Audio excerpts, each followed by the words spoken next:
Chapter 1023. In an instant, Gongsun Jishui's heart beat wildly. He couldn't remember how many years it had been since he last experienced this feeling. When was the last time he felt such unbearable fear? Was it the first time he stepped on the arena of the Golden Sword Warrior? Or was it the first time he entered the battlefield of Xianyuan Palace and faced an invincible enemy? The memory uncontrollably disturbed Gongsun Jishui's will. However, when he woke up in the next second, the beautiful woman in front of him was already holding a burning black cross sword. Her gorgeous dress fluttered in the wind as she moved. Her speed was not particularly fast, but Gongsun Jishui was still able to use the ancient sword in his hand to block when he came back to his senses from his daze. He blocked it. To Gongsun Jishui's surprise, he easily blocked the woman's attack. Judging from the impact of the ancient sword, it was still within the range that he could withstand, even though the web between his thumb and forefinger was slightly numb. However, before Gongsun Jishui had time to think about his next move, an unexpected impact suddenly came from his wrist. At the same time, an unbearable violent force came from the blade. After the contact, there was a second power erupting. The ancient sword was directly knocked out of Gongsun Jishui's hand, and his arm was pulled to the side because he couldn't hold the ancient sword tightly. In a split second, the beautiful woman in front of him suddenly lowered her body, and the black fire cross sword changed its angle and swept in front of Gongsun Jishui. This was her speed. Gongsun Jishui's pupils rapidly dilated at this moment. The fear that if he couldn't block this attack, his body might be directly cut in half spread wildly in his mind. Chi. At the moment of death, the white flame on Gongsun Jishui's body was instantly compressed in front of him, and Yuye's cross sword swept in front of Gongsun Jishui. The friction on the ground seemed to have been somewhat eliminated, and Gongsun Jishui's body frantically retreated at this moment. His legs left a trail of over 10 meters long on the concrete road. Gongsun Jishui finally stopped. The white flames on his body had completely disappeared. He lowered his head, keeping his hands crossed in front of him.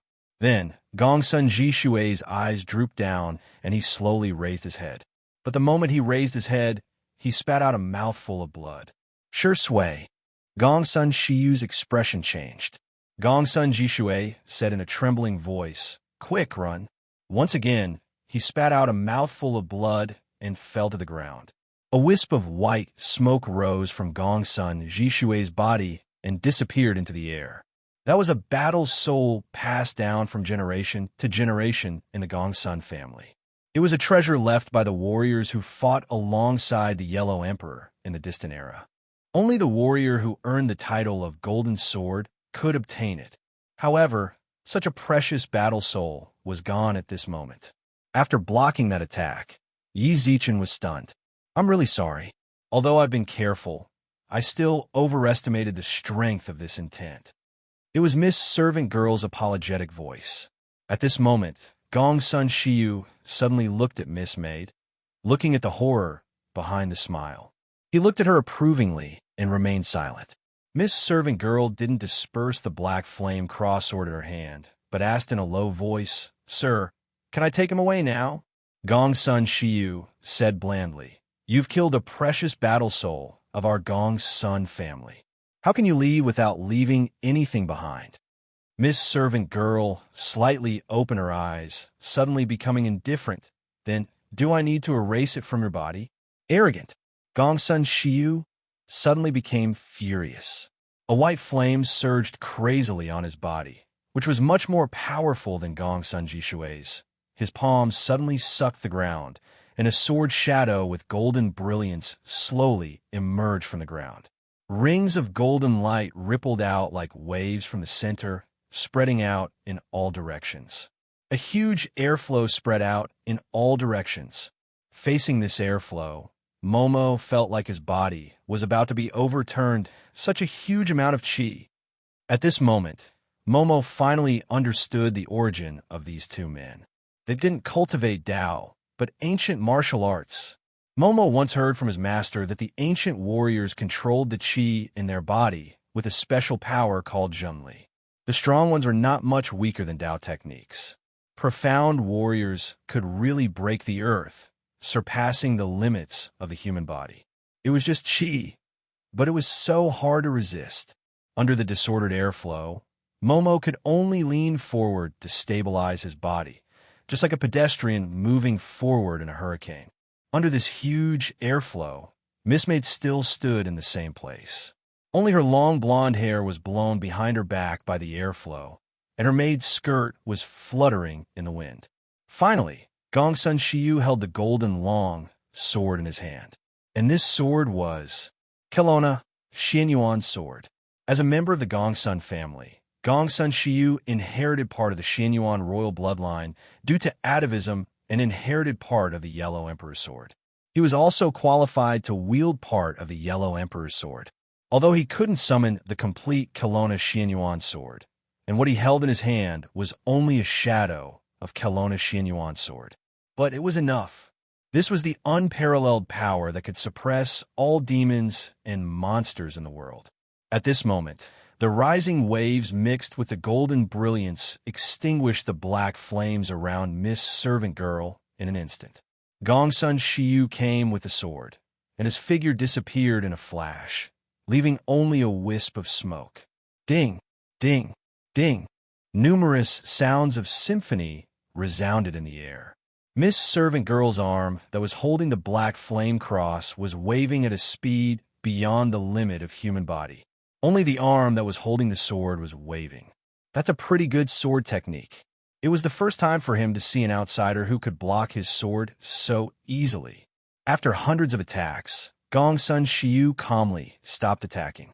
Although this was not the fastest speed he could bring out, in reality, he had already become serious, but he still let the other party easily receive all of his attacks.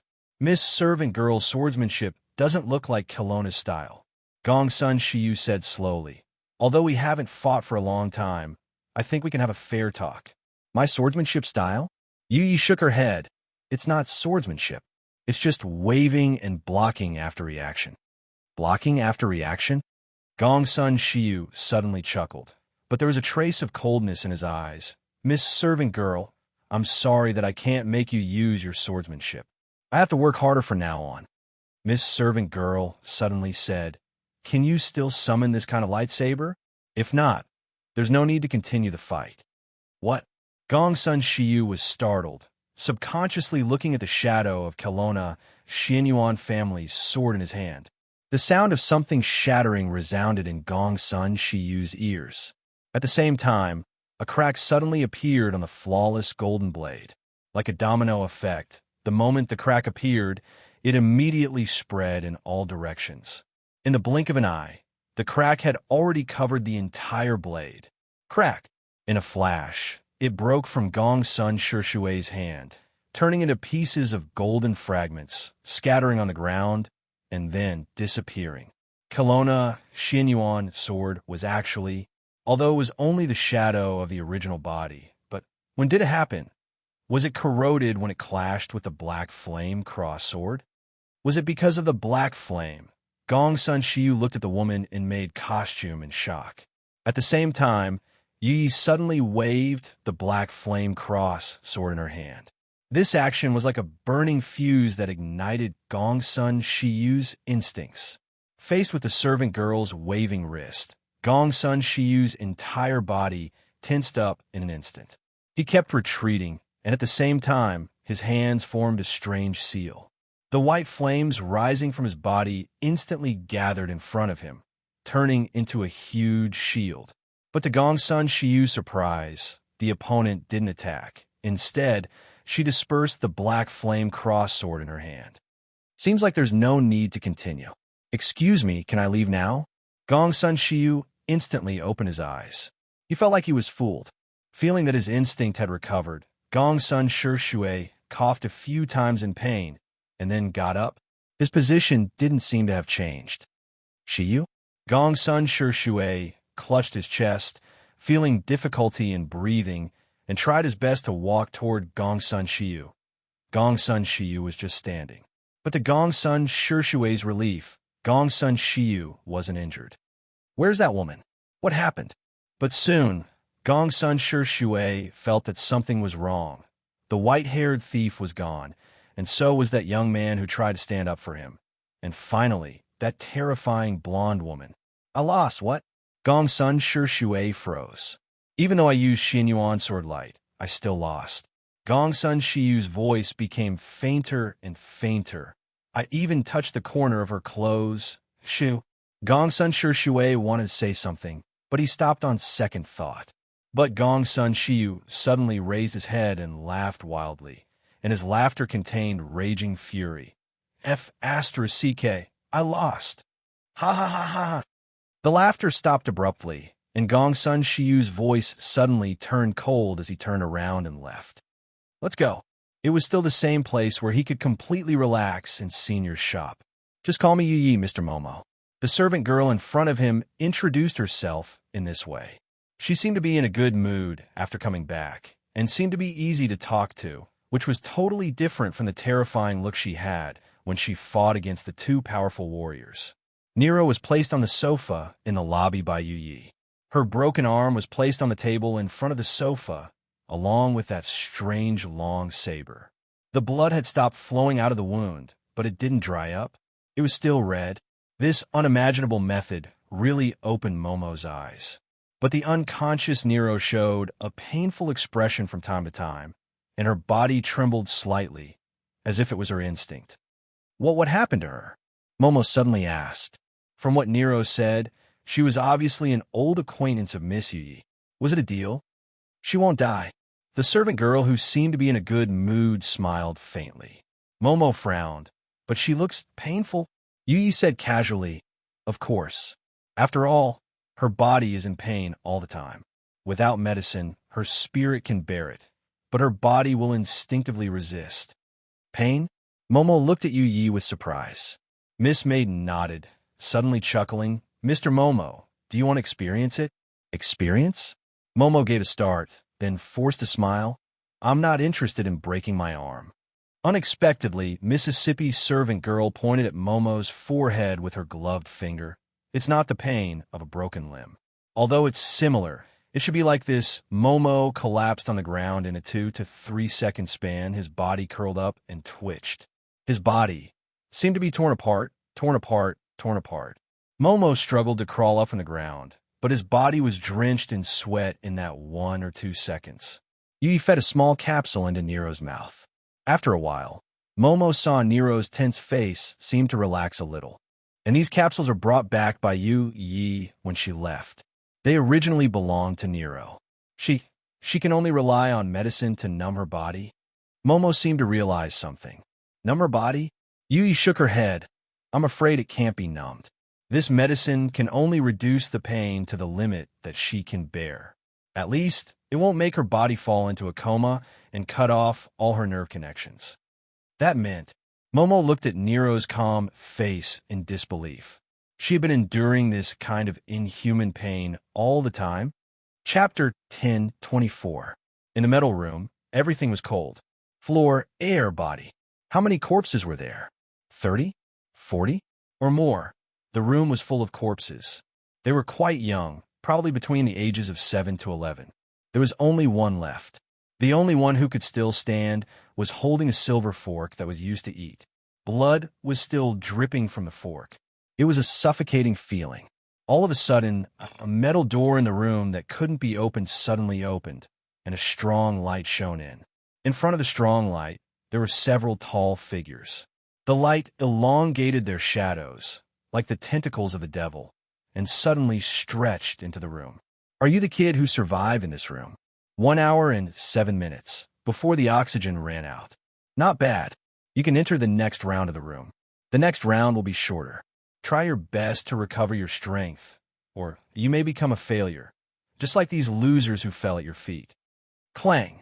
That was the sound of the silver fork falling to the ground. She suddenly opened her eyes and took a deep breath.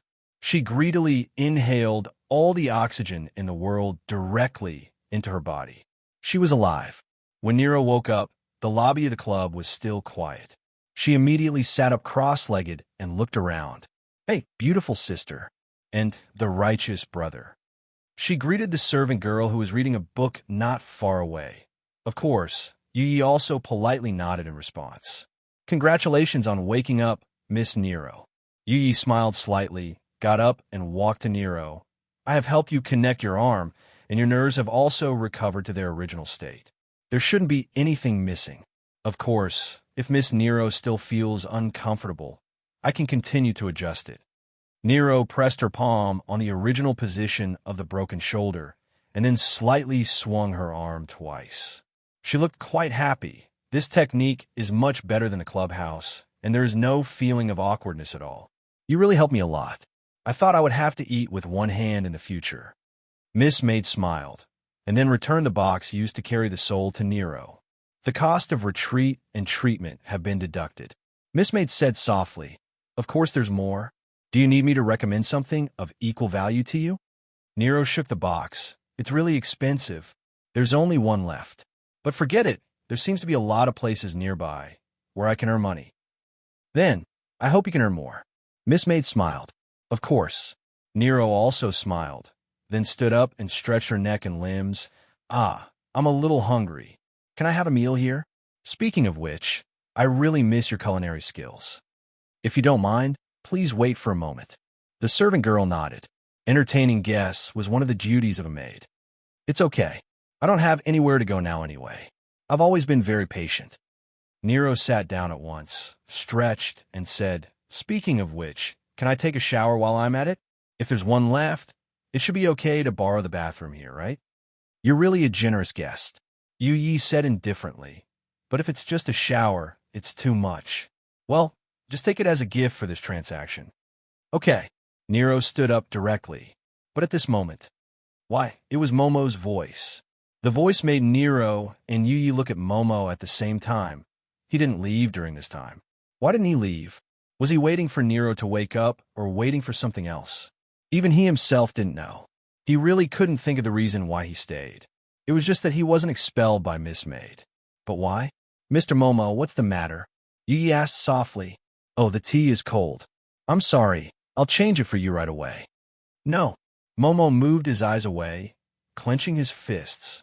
Even though he had seen the terrifying power of this beautiful servant girl, even though he was more frightened now, why can we discuss these things so easily?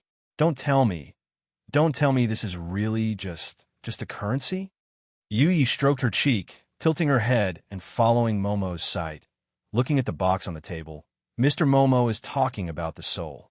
Momo nodded silently. Yu said, But last time, didn't I tell Mr. Momo about the transaction rules here? I know. Momo became a bit excited. But I still can't believe it. Even though I saw it with my own eyes, I still can't believe it. Why would the senior shop make such things? Why? The senior.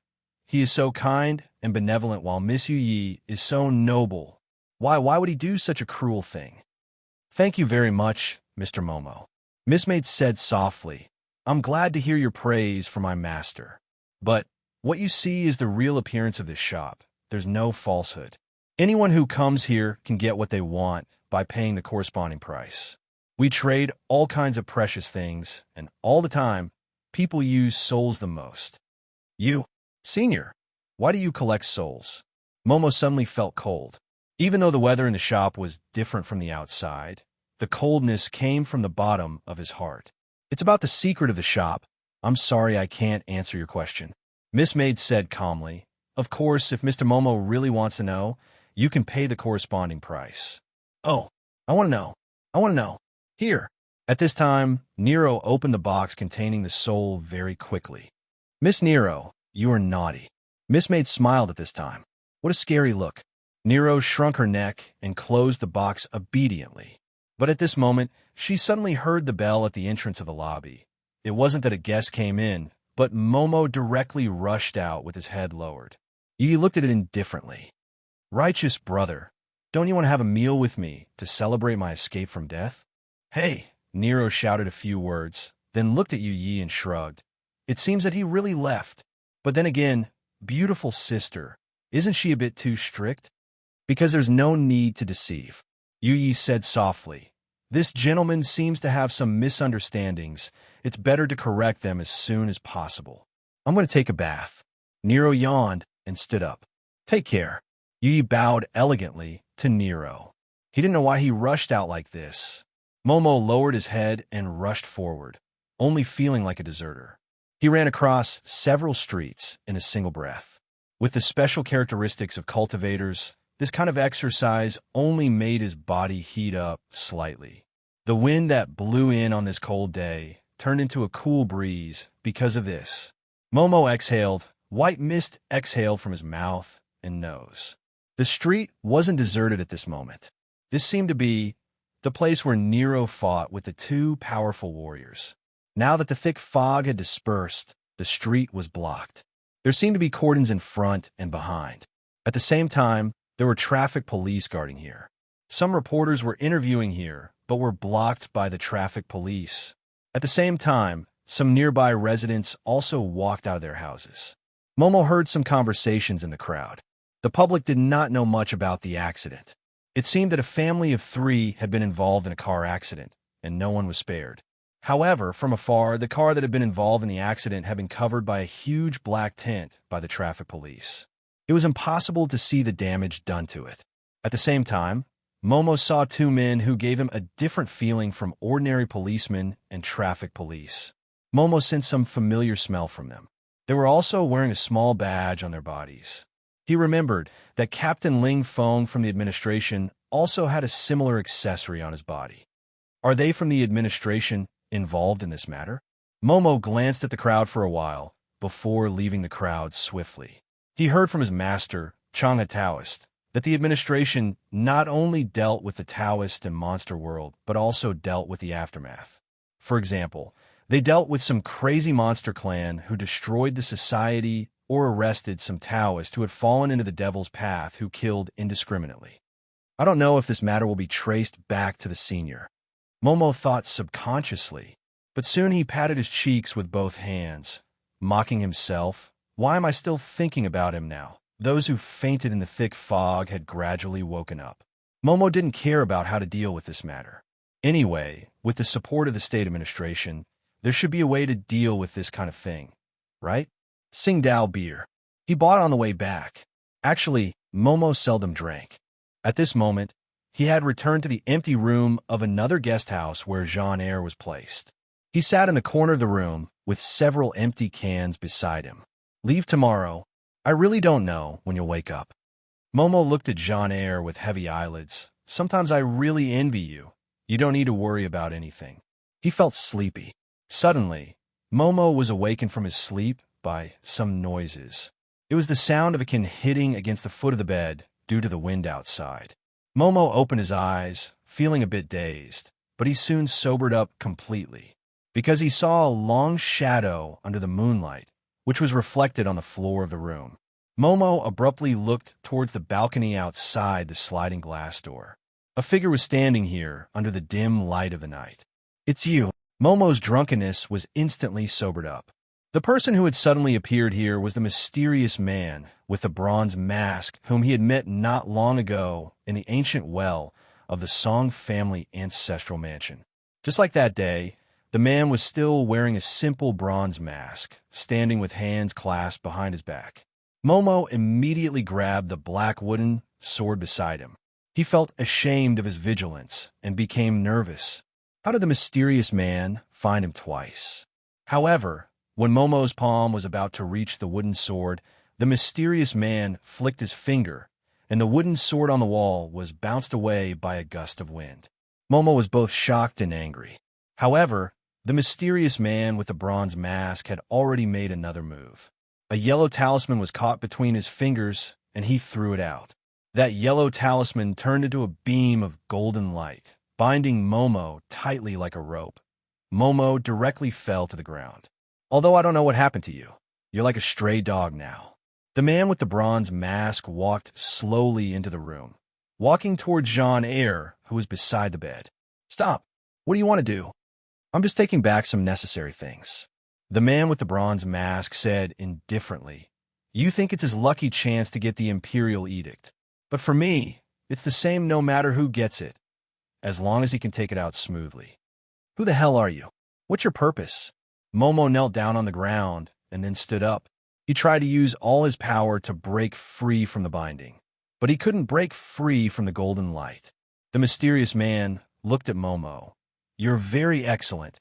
You should have more room for development. It's just this world that binds you. Soon you'll see a suitable era for you." "What?" Momo gave a start. In fact, Momo didn't feel any killing intent from this mysterious man at the bottom of the well or this time. Otherwise, he could have killed him without waiting for him to notice, instead of tying him up like he was doing now. "That man doesn't seem to be here," the mysterious man said in a low voice. "So this time, no one will stop me. I've dodged a calamity." Momo couldn't break free, but he still dashed towards the mysterious man in the most simple and violent way. "You seem to be stimulated by something today," the mysterious man said indifferently, "but you'd better not vent your anger on others."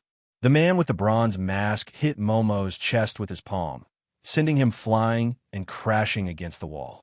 Momo spat out a mouthful of blood and fainted after falling to the ground. The things we have prepared are more or less complete. We're just short of. Chapter 1025.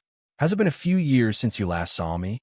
Song San, who was peeling peanuts in front of the TV, suddenly asked. Songda, who was also peeling oranges while watching a skit on the TV, couldn't laugh at all. He yawned and said, "It has been a few years, right?" The two of them were in the room arranged for them, watching a program called the Spring Festival Gala. Although Mr. Blind had told them not to run around, at the very least, the two of them did not receive any unfair treatment. But the point was, this was equivalent to being grounded. Other than eating, watching TV, and playing with their phones, they didn't seem to have anything to do. The two brothers finally realized one thing. The blind man had probably chosen the two of them so that they could carry the bags along the way. It would be more convenient for them to move around. In Crouching Dragon Villa, the two of them were probably only one level higher than the waiters here. Any of the guests here seemed to have the power to kill the two of them. The outside world was too dangerous, so it was safer to stay in the room. After this idea was born, Songda and Song San started to live a life of not going out. On the bed, Song San turned his body, scratched his butt, and suddenly said, "Ada, should we go out for a walk?" "Go where?" Songda looked at him from the corner of his eyes. The two of them only moved around in the villa where they were temporarily staying, and even inside the villa, the range was quite limited. Song San's eyes turned, and he said, "Should we go to that cave to take a look?" "Cave?" Songda was startled. About this cave, the two of them had heard about it from a few talkative Taoists. It was said that it was developed not long ago, and later on, a shocking opportunity was obtained by someone, and so on. "Yeah, if we don't go and take a look at something of that level, wouldn't it be a waste for us to come here?" Song San said seriously. Songda shook his head. "It has been developed for so long. If we go and take a look now, what else can there be? Do you think this is a novel? There are also shocking treasures left behind for you to pick up. Wake up, you are not the main character. Besides, didn't they have guards outside the cave residence? How can the two of us go in? So we'll continue watching the Spring Festival Gala here." Song San continued to peel peanuts as he looked to the television screen. Songda continued peeling oranges as he watched the television screen. Without Benchin's skit on the screen, it still felt like it couldn't find the feeling of the past New Year, right? After a long while, Song Datsai suddenly said, "Damn it, he died with his balls facing the sky." "Fine, I'll go." Songson slapped his thigh and sat up. In another room not far away, 100 Tribulation Taoists came to visit Mr. Blind again after dinner. Of course, he didn't come empty-handed, but with many things that Mr. Blind needed for his divination, getting rid of the old and ushering in the new. At the moment when an end and a beginning intersected, there would always be some subtle changes in the world. It was just like when a computer was turned off and restarted. There would always be a moment when people could do something. For example, he thought of something that would make it easier for him to pry into fate. Mr. Blind had already fasted and taken a bath. At this moment, he was sitting quietly in the quiet room. Around him were strange items that the 100 Tribulations Taoist had provided, which could provide all kinds of protection and inspiration power. In such a short time, There were probably not many people in the entire Tao world who could gather these rare items. The evergreen Hundred Tribulation Taoist was naturally one of them. The two little fellows you brought seemed to be unable to hold it in. Ha ha. Hundred Tribulation Taoist half opened his eyes. Mr. Blind said indifferently, "These two are quite interesting. One of them has 3 brothers, and the other one stayed abroad and didn't come this time. However, their fates are somewhat special, so let them be." Hundred Tribulation Taoist nodded and didn't say anything more. Although the man in front of him had once made a terrible mistake, the root cause of this mistake was to better develop the current Tao world. It was just that his method was somewhat extreme. If not for Qin Xiazi and Mr. Blind's original intention, Hundred Tribulation Taoist wouldn't have taken action after the catastrophe and protected him in the name of the Tao Association's president and the Kunlun sect master, so that he could go far away from the public's crusade.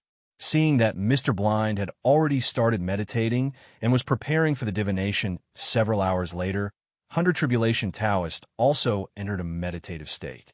Originally, he had intended to ask Mr. Blind to do a divination for his sect. That was recently, members of the Tao and Demon Association kept disappearing. Many people believe that this matter was the result of the ferment caused by the appearance of the Emperor's edict. This was because before the joint announcement by the Xianyuan Palace and the administration, both sides had been in a state of constant friction in the dark. In less than half a month, they had formed a lot of hatred. However, the matter of the 71 generations of Heaven's Heart that Mr. Blind was asking for was related to the dragon vein of Kelowna. It seemed that the 71 generations of Heaven's Heart would repeat what Mr. Blind did many years ago. For the Taoist world of Kelowna, it was hard to say whether it was a great opportunity or a great calamity. Naturally, it was much more important than the disappearance of members. After weighing the pros and cons, Hundred Tribulation Taoist still chose not to distract Mr. Blind at this critical moment. What an eventful period! Hundred Tribulation Taoist gradually entered the state of forgetting everything around him. At this time, the parasol tree outside the house was rustling in the wind. Actually, Master Song was also good at cooking. In fact, he learned this skill from his 4th uncle, who was the cook at home. Perhaps it was because this place was the ancestral home of the Song family, or perhaps it was because Luochio was one more member of the family this year. Master Song seemed to be a little excited since the beginning of the preparation, so much so that his face was flushed when the banquet started. Song Howren walked out of the room early, but he seemed to be absent-minded. As for Song Ying and Zhang Qingrui, they drove back at 7 p.m. It was strange that Zhang Qingrui was the driver, especially the bodyguards of the Song family. Miss Ying, who always liked to drive, was actually a passenger today, which was really puzzling. "Are you not feeling well?" Luochio glanced at Song Ying curiously at this time. When she sat down, her body always moved unnaturally. However, Luochio only got a supercilious look from Song Ying after hearing this question. Luochio just blinked his eyes and didn't say anything. Although Song Howren was a little absent-minded from time to time, and Song Ying seemed to be a little restless, Master Song's interest didn't decrease at all. He asked his 5th uncle not to follow the rules today, but to sit down and have a few drinks with him. They played the drinking game, talked about the interesting news in the past, and talked about the New Year's Eve party. It seemed to be just a family affair on a special festival. But on a special festival, it was probably the most precious thing to be able to have a family affair, right? No words could compare to the words that Song Tianyu, as the head of the family, said to everyone, "It's time for dinner." However, Miss Zhang seemed to be a little tired, probably because she missed her grandmother at home. Song Ying's father couldn't hold his liquor after dinner, so he went back to his room to rest early with the help of his 5th uncle. Zhang Qingrui also left early, probably going back to her room to call her grandmother or something. Only the 3 young people of the Song family of 2 generations were left in the dining room. Song Ying drank a lot because of her father's happiness, so her face was a little red, which made her look quite bright, and her eyes were a little hazy. A woman with a little bit of alcohol seemed to be able to emit a charming aura and heat. "I'll leave first." Song Howren suddenly seemed to remember something at this time. After leaving this sentence, he hurriedly ran to his room. Song Ying rested her chin on her hand and suddenly said, Song Haoran, I always feel that there's something different about him. Luochio, who was cleaning up the dishes, stopped. Originally, Fifth Uncle said that he would let the bodyguards do it when he came back. Different. Stories. Song Ying's eyes were half closed. Don't you feel that he's very quiet tonight? Luochio smiled and said, It's not bad to be serious. I have nothing to say to that. Song Ying was stunned. Maybe it was because of the alcohol. Song Ying suddenly stood up and grabbed Luochio's wrist. Don't clean up. Accompany me outside to enjoy the wind. I drank a little too much, and it's too uncomfortable. Luochio stopped and suggested, It's easy to catch a cold in the cold wind after drinking. At this time, you need hot tea and rest. Why don't you go back to your room? I'll send some hot tea to you later. At this time, Song Ying said impatiently, You have to clean up the dishes and serve tea. Fifth Uncle's work has all been done by you. Are you a servant in my house?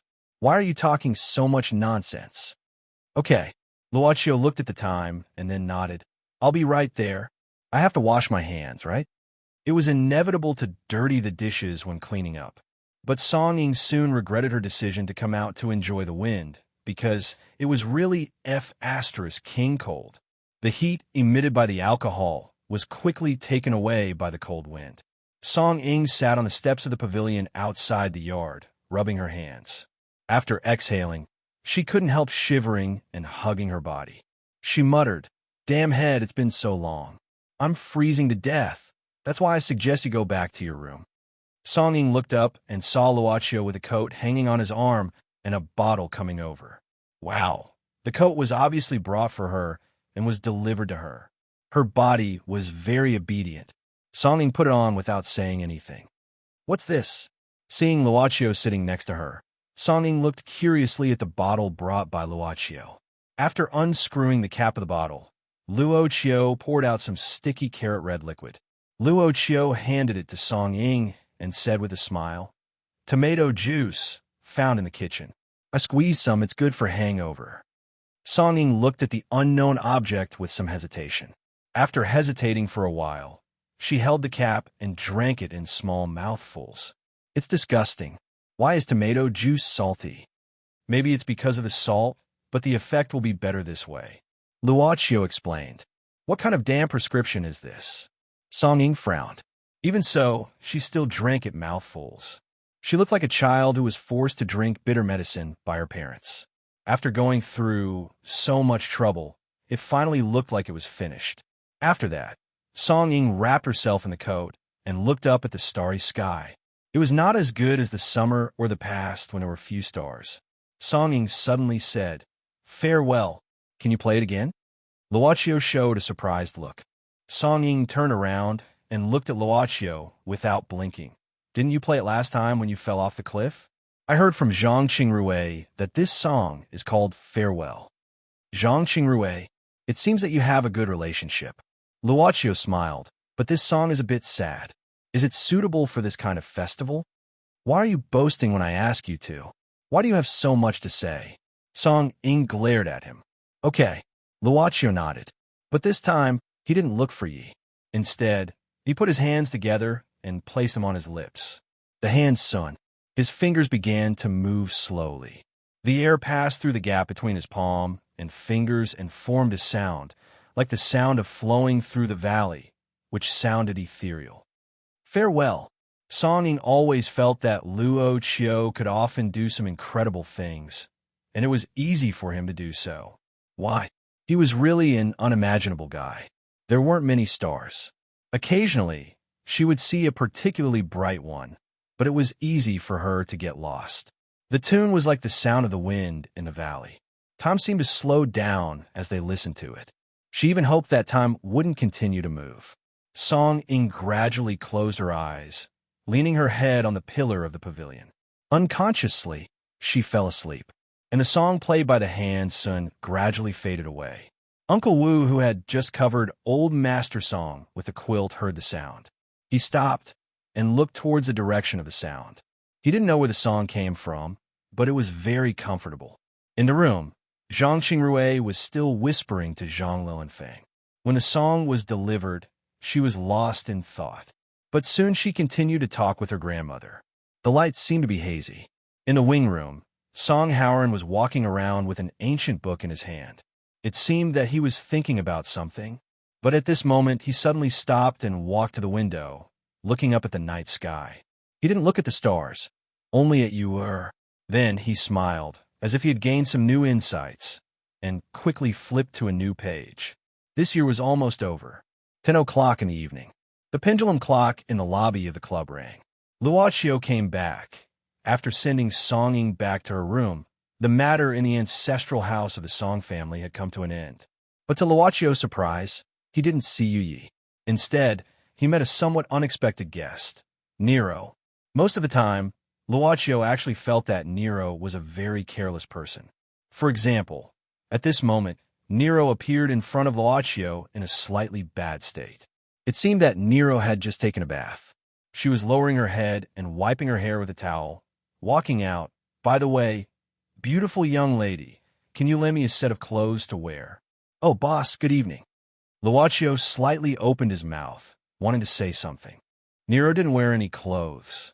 She even fiddled with it, smiling. Boss, look at my body. Are you interested in it? Can I sell it at a good price? Yen PS1. This is yesterday's. It's still available at 10 o'clock. Chapter 10:26. Master, you are back.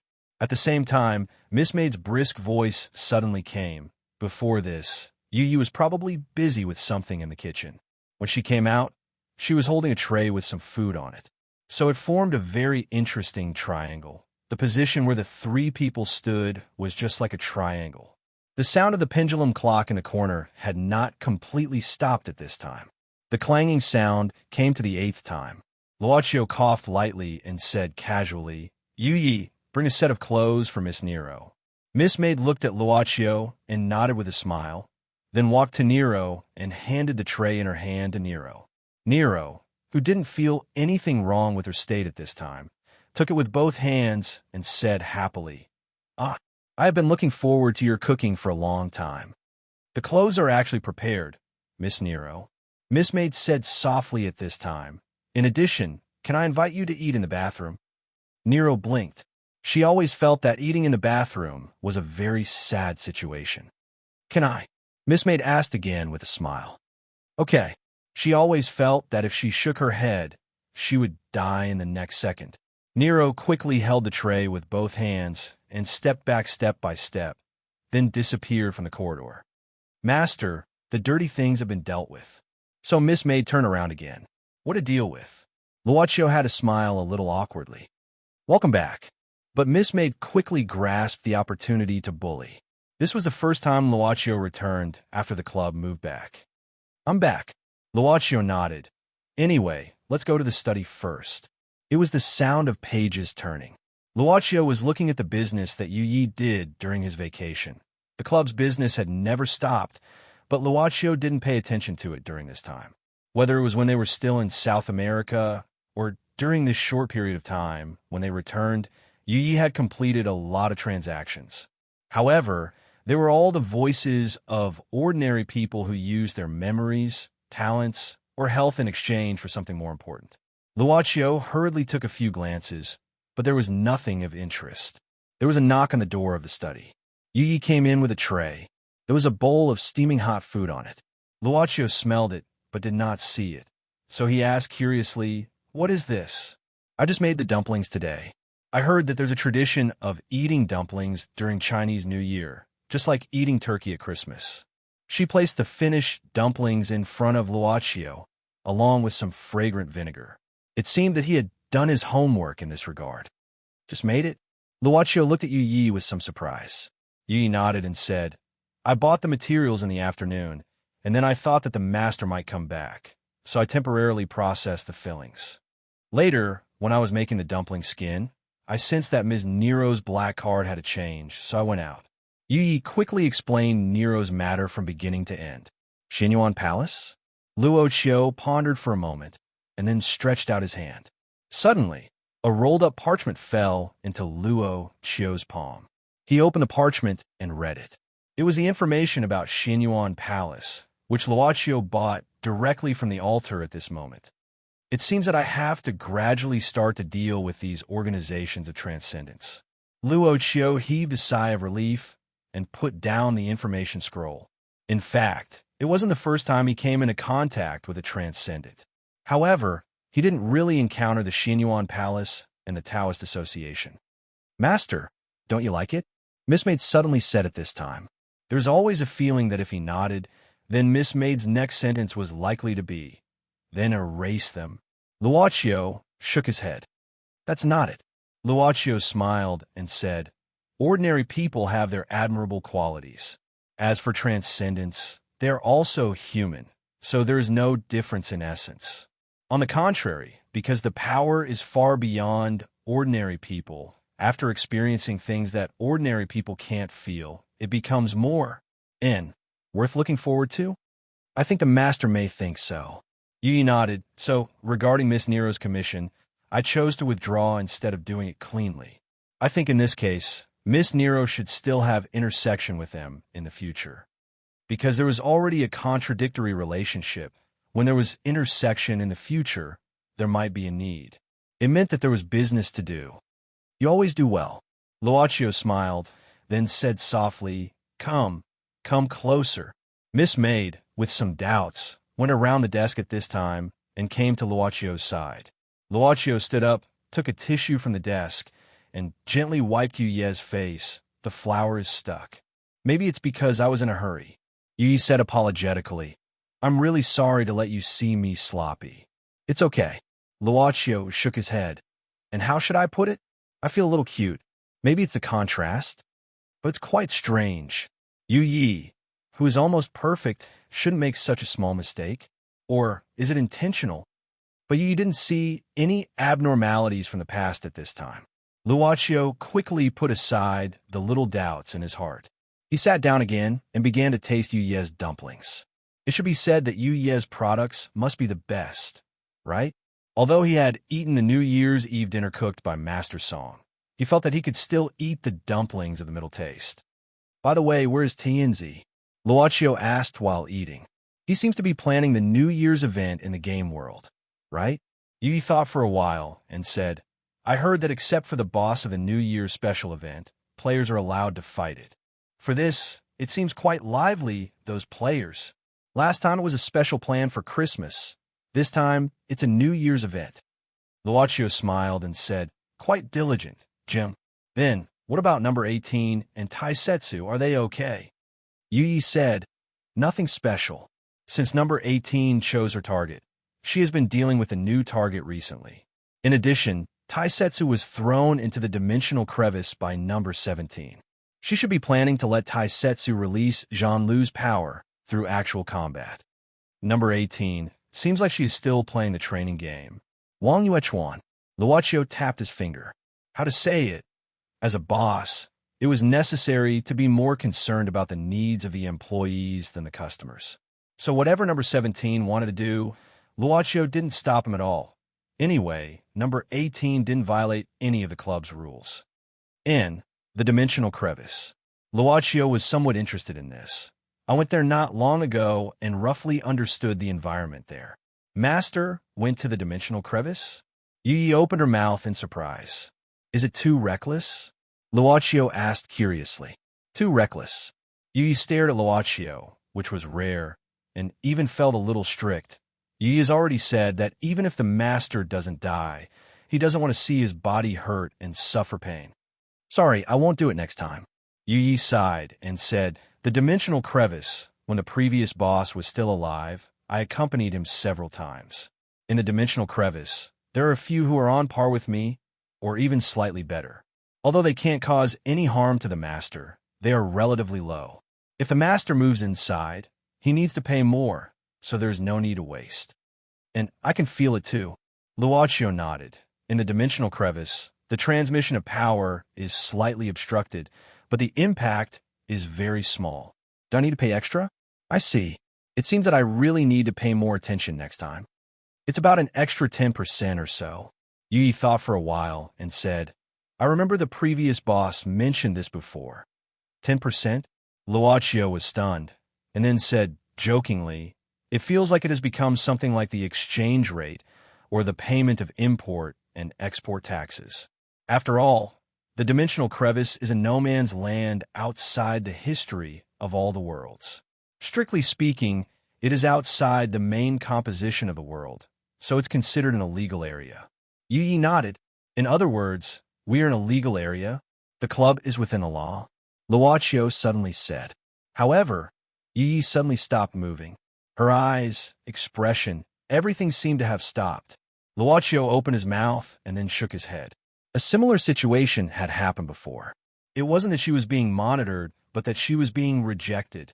But since she stopped at this place, it meant that her question had touched the edge, right? Illegal, legal, submanager area, different sequence worlds, composition inside and outside. After all, the dimensional crevice is a no man's land outside the history of all the worlds. Strictly speaking, it is outside the main composition of the world, so it's considered an illegal area. Yi nodded. Then we really need to pay more attention. Luochio smiled slightly. Yi asked curiously, Master, have you finished eating? She looked at the porcelain bowl on the table. It was basically finished by her master, but there seemed to be something wrong. She felt that she didn't see her master eat so much, and because the taste is too good, I unknowingly ate. Luochio stretched, stood up, and closed the account book on the table. Yi asked softly, Master, are you going back? Yes. Luochio nodded. I haven't gone back for a while. Yi was slightly surprised, then reacted. You mean, Miss Ren? You come too. Luochio nodded, reaching out his hand to Yi. It was almost 12 o'clock at midnight. In a corner of the night, a hand raised and a knife fell. A hand knife. The person lurking in the dark was simply hit to the ground by a hand knife. But before he fell to the ground, he was supported by someone. It was Jessica who supported the unconscious lurker. As for the one who knocked him out, it was obviously his current master, Su Zijuan. After putting the unconscious guy aside, Jessica looked at Su Zijuan with confusion. Logically speaking, this lurker should be here to monitor something. But even so, he shouldn't have any relationship with them. She didn't understand Su Zijuan's intention. Su Zijuan looked at the villa not far away. That's my family's property. Some of my acquaintances live there.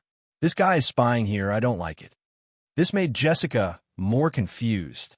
If so, shouldn't it be better to capture him and interrogate him by torture? Su Zijuan said, The guy who ambushed us here is a silver sword warrior. You could say that he's my retainer. So, your henchman lurked here to monitor your acquaintances who live in your family's property. Jessica just felt that the relationship was a bit complicated. Elder sister. However, in the darkness, a slightly agitated voice suddenly rang out. Jessica was shocked. She put on a defensive posture, but a shadow suddenly appeared in the dark at a speed that Jessica couldn't catch. It was a very handsome young man, but his face was a bit pale. Besides, his lips were thin and seemed to have a strange purple color. After this young man appeared, he looked very excited, but at least he didn't bring any threat. Moreover, he seemed to be her master's acquaintance. Elder sister was her master's younger brother. Ghost baby, why are you here? Su Zijuan frowned. Obviously, it was out of her expectation to meet Ghost baby here, but she wasn't too surprised. Ghost baby's origin was very special. It was a special ability of his race to detect aura. Even if she didn't pay attention, she would be detected. Master Turtle asked me to go out and do something. I just came back, so I came here to check the situation. Ghost baby said directly. Here. Su Zijuan frowned. Since you know this place is under surveillance, why did you leave it here? Ghost baby said. Master Turtle said that since we know who sent the sentry, there's no need to alert the enemy. Anyway, if one sentry is sent here, there will be another sentry. Just do whatever you want. I think that old turtle is too lazy to do anything. Su Zijuan showed a look of disdain. Lin Sanjiu glanced at Ghost Baby and saw that he was holding something that looked like a document bag. She became curious. However, Ghost Baby was trying to hide the document bag as fast as he could, but he reacted quickly. Such an action would only make Su Zijuan more suspicious.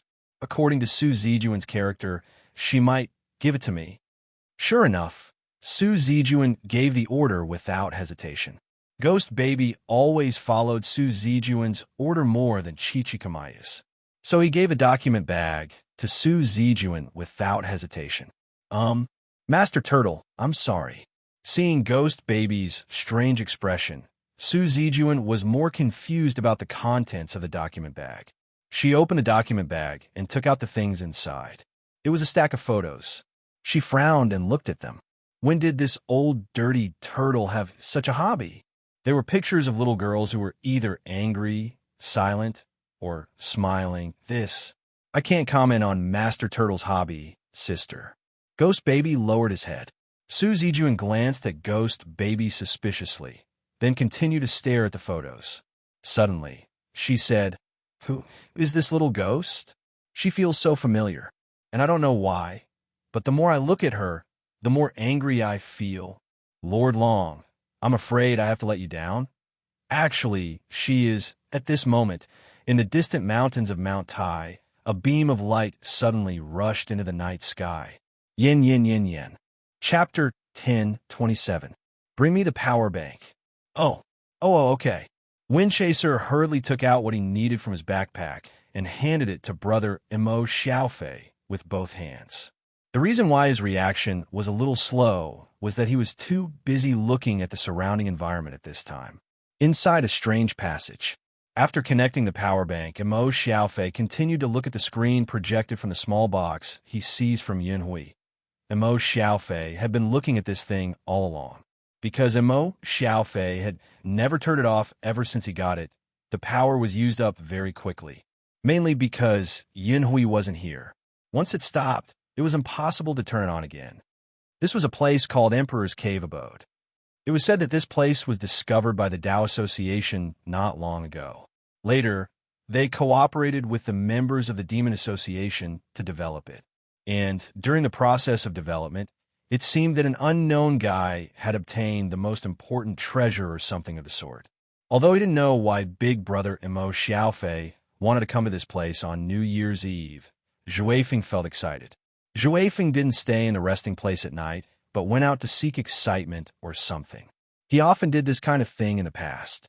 Moreover, before entering this place, he casually beat up a few guys who were arranged to guard outside the Emperor's Cave Abode. However, after entering, Zhuefeng, who had been following Big Brother Emo Xiaofei all the way, was a little curious.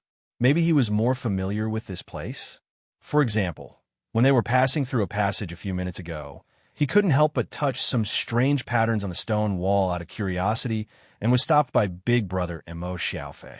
After that, Big Brother Emo Xiaofei directly demonstrated it was actually a very dangerous mechanism trap. Sharp arrows suddenly shot out from the wall. It was said that the arrows were coated with a special pain.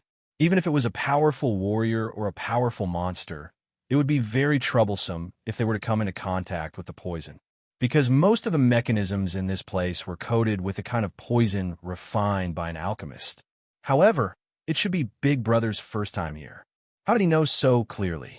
Where did Yin Hui get the information on the box? Wind-chasing Wolf didn't ask too much, because ever since they entered this place, Brother Emo Xiaofei's expression seemed to have turned solemn. Big Brother, there's a sound in front. Zhuefeng's ears heard some soft sounds at this time, and hurriedly reminded him. Emo Xiaofei frowned. After glancing at Zhuefeng, he whispered, "Let's go and have a look." The structure of this monarch's immortal abode was extremely huge. It was impossible to imagine that there was such a huge building hidden within the mountain from the outside. In a spacious stone room, there were two men in their 30s talking about something. "No, I didn't find anything." One of the men sighed at this time. "It's finally our turn, but I'm afraid we won't even get to eat the leftovers. After all, we're just small shrimps. If there were any treasures left behind, they would have been discovered by the previous big shots." The other man said helplessly, "In the end, if there were any valuable treasures, it wouldn't be our turn now, right? It seems that it's a waste of effort to take advantage of the gap on New Year's Eve. If I knew this would happen, I would have attended the party held by the two big shots. I heard that the female demons of the Vermilion Bird clan are outstanding beauties." Humph! How can you become an immortal if your six senses are not pure? The man who spoke first scolded directly. The one who was scolded said disapprovingly, "What's wrong with cultivating both inside and outside? Besides, the inner core of the demon clan is the most precious treasure. If the demon clan sincerely invests in it, your magic power will naturally increase greatly. Senior Brother's immortal abode also hides a few female demons to provide you with core essence every day, right? Besides, if your strength increases, you'll have the right to speak in the Tao Association. It's much better than staying in this broken place. Who are you?" The two men's expressions suddenly became fierce. Although they called themselves small fries, in fact, they had to have a certain strength to be able to obtain approval to enter under the joint supervision of the two associations. One of the men waved the back of his hand, and a crescent-shaped ripple spread out. In the spacious stone chamber, the ripple seemed to have encountered something and slowed down a little. Then it continued to disperse to both sides. At this moment, at the place where the ripple slowed down, a figure gradually emerged. It was a little small and wore a long black robe with a white mouthless mask on its face. Its appearance immediately made the two Taoists on guard. "Who are you? Only the two of us have been approved to enter today. Did you barge in without permission?" The voice of the mysterious person wearing the white mouthless mask was somewhat low and hoarse. It was impossible to tell whether it was a man or a woman. It only sneered and said, "The current Tao world is really full of all kinds of scum. If word of you wanting to obtain the demon clan's inner core spreads out, I'm afraid both of you will lose your reputation, right?" The man then said, "Natural selection eliminates the weak and keeps the strong. Originally, we plunder the resources and spirit chi of heaven and earth to cultivate the Tao. If the demon clan is weak, why can't they provide us with cultivation resources? However, you are hiding your head and showing your tail. Your origin is unknown, and you barged into the immortal abode without permission. In my opinion, I'm afraid you're not a good person, right? Although the people in the Tao world have restrained themselves over the years, there is no lack of upright people among them. Sooner or later, there will be problems with scum like you. It's better to be crippled here." "What arrogance!" One of the Taoists snorted. At that moment, he formed a seal with his palm and stood in front of himself. Then his chest swelled, and he blew out a breath of air forcefully. At the same time, a huge flame was blown out of this Taoist's mouth. Like a flaming gun, the raging flames instantly erupted. However, this uninvited guest ran at an extremely fast speed, easily dodging the flame that was sprayed at him. However, this flame followed closely as the Taoist's head swayed. This intruder moved vigorously and suddenly ran on the wall. Not only that, but it even ignored the effect of gravity and used the wall as a stepping board to easily jump onto the ceiling of the stone room. It continued to walk upside down as if it was walking on flat ground. This was an extremely fast process. Be careful. At that moment, the intruder was flipping in the air from top to bottom. Seeing that it was about to kick the Taoist who was breathing fire, the Taoist companion quickly pushed him away and dodged the intruder's sudden attack. This kick landed directly on the hard floor and instantly shattered it. At that moment, the two Taoists were secretly alarmed. For Taoists who did not have body-strengthening Dharma spells, if they were hit by such an impact, they would be crippled even if they did not die. How ruthless of you! In that case, don't blame us. The Taoist who was breathing fire now showed anger on his face. The intruder sneered and said, "That Tao fire of yours isn't that light either. Go to hell." At this moment, the Taoist behind shouted coldly and pressed both hands on the floor, shouting, "Earth incantation, sudden stab." Two sharp rocks directly shot out from under the intruder's feet, crisscrossing toward it, but it easily dodged. Its body flipped nimbly in the air, and it sneered, "So it's the scum of the Five Elements sect. I don't want to waste time on you." It landed on the ground. However, the two Taoists had already attacked it with both hands. However, the moment the intruder landed on the ground, several black shadows on the floor quickly extended from under its feet. These shadows extended from the ground to the feet of the two Taoists in an instant and suddenly entangled their legs. In just a moment, the two Taoists were directly entangled. These shadows had unimaginable strength, which instantly entangled the two Taoists and made them unable to move. Go to see your ancestors. The intruder waved its hand at this moment. The shadows that entangled the two Taoists contracted instantly. Only the sound of bones breaking was heard, and the two Taoists' necks were twisted by the shadows at the same time. They fell to the ground, already dead. Seeing that the two Taoists had been dealt with, the intruder snorted lightly and took out a rolled-up animal skin. It opened this animal skin and looked at it with the help of the fire in the stone room. It whispered to itself, "The entrance, what the hell? The intruder's tentacles seemed to be very sensitive. For example, at this moment, it sensed that someone was peeping here.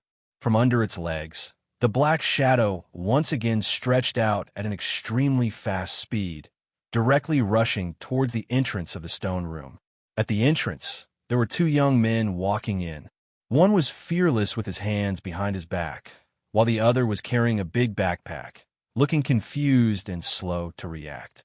At this moment, facing the shadow that was sneaking up on the floor, the young man with his hands behind his back seemed to be indifferent.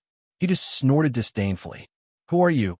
However, what surprised him was that the intruder with the white mask, for some reason, stopped the shadow just as it was about to attack. The shadow quickly retreated back to the intruder's feet. "Oh!" The young man with his hands behind his back. Mo Xiaofei glanced at him with surprise, saying indifferently, "Why did you suddenly stop the attack?" The intruder said indifferently, "I just don't like these scums of the cultivation world, but I don't want to kill innocent people. I have no enmity with you. So why should I make you my enemy before I figure out the situation? So, why did you come here? This is my place. Why can't I come here?" Mo Xiaofei suddenly said something that surprised both sides. Zhuai Feng and the intruder looked at Mo Xiaofei in surprise. "You call yourself me?" The intruder was obviously stunned. Although the mask covered his true face, judging from his tone, it must be quite strange.